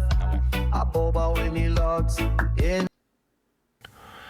I'm using my Prime, assuming you're going to spend more than 3 days on Poo 2 before you go back to asterisk coding your game, asterisk, or are you just going to complain what Triple G should do and then say they should hire you? Has your game reached the abandon it for 2 years stage yet? This is cope, bro. This is cope. My abandon. I don't know what to do. Cock come. I don't know what to do. 2. Quinn. I don't know what to do. Yo, should we do a quick test? By the way, can we get a quick test here, Hey, boys? Mr. Australian streamer, it's me, your favorite viewer from Brazil, stopping by to renew my sub to support you and your family. Wait, can we get an exclamation point speed max? Can we get speed max? Which worth about 20 cents in real money. I'm giving money. you guys cheats. Go, Eagles, go. Speed max. A boba. Oh, it's working! Oh, it's working, look! Fat bozo. Speed max even harder. Poin. Oh my god, I can't get away from him. Hi, chat. Yeah, I can't. Oh, yo, what the fuck? Joining in late. Is he over his Islop arc? Oh, shit. Lol, you are a national treasure. Wait, does that mean I can actually play When fucking Ubers. real? I can play the game for real. Okay, let's see how you do it. Let's just WTF. real run right now. Real run with the changes. Real run with the changes. Let's fucking go, pussies. Welcome So to Jackass. Speed. Oh, My HP name is probably works now as well. GGG and I will do literally anything but add the crafting bench back. Okay, yeah, going over this way, bro. Going over this way. I'm gonna actually plus a couple more guys. What did I miss? I just got back from the bathroom. Man, I was really fighting in there. Fart. Yeah. Mr. Streamer, Let me get the game sound this is huge for Path of Exile. Auction house baby. It's kind of nuts. That change is kind of massive, right? Wow. Okay, Victim of white mobs. Get a prediction going. Can we get a prediction going? A speed Yo. prediction. Will I succeed with the new buffs to chat with? Because I get now HP max. Yo, thanks for Go that. to next week login too. 40 max HP epic! Oh, you guys are done! Kath Kid gifted a tier 1 sub some to YOA, Zura I'm gonna go with that. _ row. They have given 15 gift subs in the channel. GG noobs. Dude, I'm gonna AoE stacking, boys. AoE stacking, fuck it. It's gonna add up real fast. Young noob 69, time for you to die, boy. You wanna stand me? Oh yeah, this is feeling way better with all the changes. I didn't get to test these because the fucking future game show happened. Oh yeah, that's feeling nice. Although wait, the movement still feels, I mean the swarm movement's good. I think I need to lower the weighting of the swarm movement. Thank you for that explosion, bro, appreciate that. I'll take that. Oh my god, dude. Oh my god. Yeah, by the way, I took a bunch of notes during that thing. I had a bunch of ideas for the game. Like, GG inspired me. Multiplicative AoE stacking, boys. Even larger attacks. What do you pussies got? Hey Quinn. How long will it take you to make the game too hard for yourself? Or will you always keep yourself as the baseline so people like Steel Wizard and Ben will sleep through it?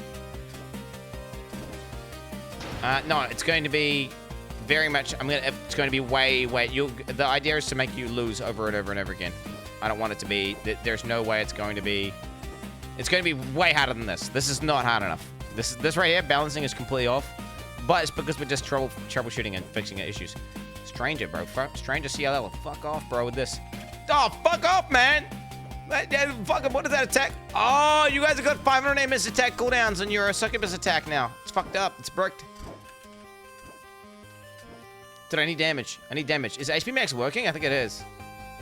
Nah, fuck off, bro. Fuck off. Fuck off. Oh, fuck off. Ah! Nah, get the hell out of here, bro. Get the fuck out of here. Oh, look at these little speed maxes. We got speed maxes over here. S button. This double S button. Pick up radius. Ooh. Nah, I'm gonna get base damage to double my damage output. Okay, huge damage here if I can get this. I need arc radius. Cling. Thank you for that explosion, brother. Appreciate that. Pick up radius, fuck it. For extra looting.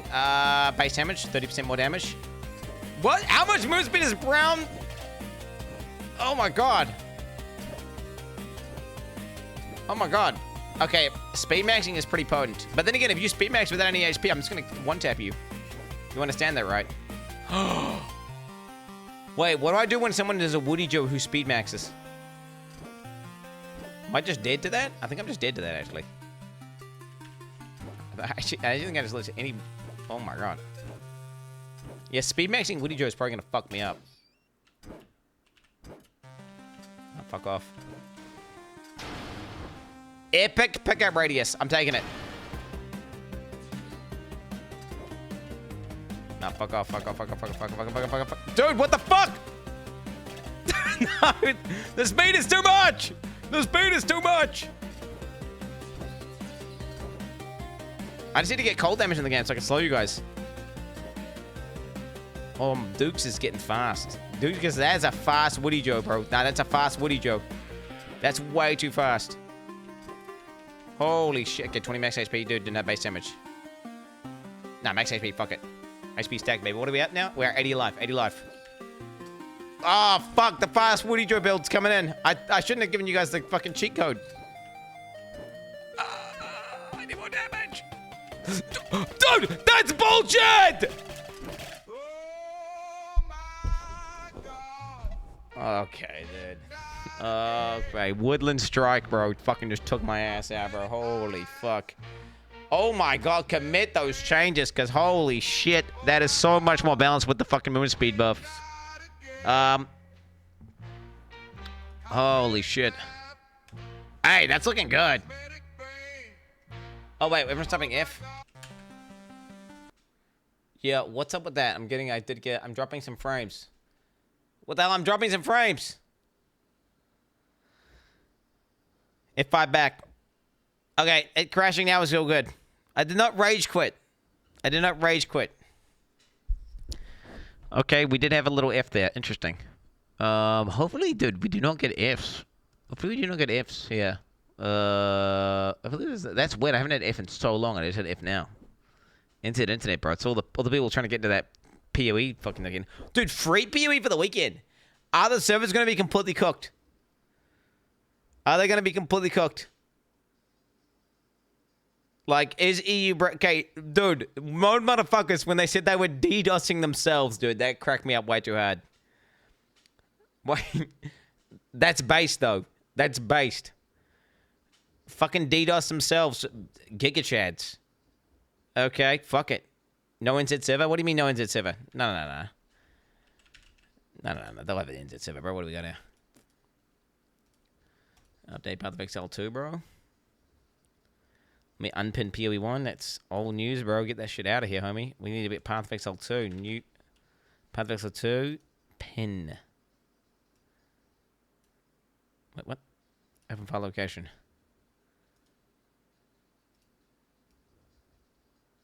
Huh? What's wrong with this? Pin to start by, you fucking bitch. What the fuck? Pin? Why won't it pin? Do I really have to put it on my desktop to then paste? Oh my god, there's already one here. Where is it? Path of Exile 2. Wow. What? Bro, Windows is anti-PoE. What the fuck? What the hell? Okay, I guess we just open the application and then pin it from there, I guess. That's the only... Man, what the fuck is Microsoft up to, bro? Fix your shit, mate. Why are you saying no New Zealand servers, bro? Don't tell me they actually... Did they actually? They actually get rid of them. Bro, do you... Oh my god! I just realized why I quit Path of Exile, right? Because some little bitch was just DDoSing the fucking NZ server, right? Legit. Some little bitch was just DDoSing it. I think I actually unbanned that guy. The guy was like, I just DDoSing it for fun. Okay, we still have welcome service. We're good. I'm a believer, bro. I'm a believer. Okay. Shit, fuck that. They've got DDoS protection now. You little DDoSing loser-ass bitches are done. Do you understand me? You're donezo. But yeah, boys. Path of Exile 2 deep dive tomorrow. All right, we'll go through the announcement again. I'm going to look at the stuff. We'll be doing a deep dive. I do want to do vibe coding as well. If I have the time, I will do some vibe coding. Although it's my daughter's birthday coming up, so I need to help Abby prepare for that as well. So I don't know if I'll have that much time today. Yeah. Regardless, insane W's overall for PoE. Shout out to GGG. Okay.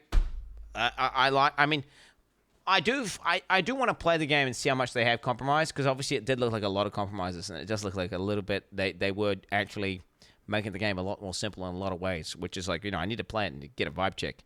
I just hope the end game really locks in and you know, grips, you know.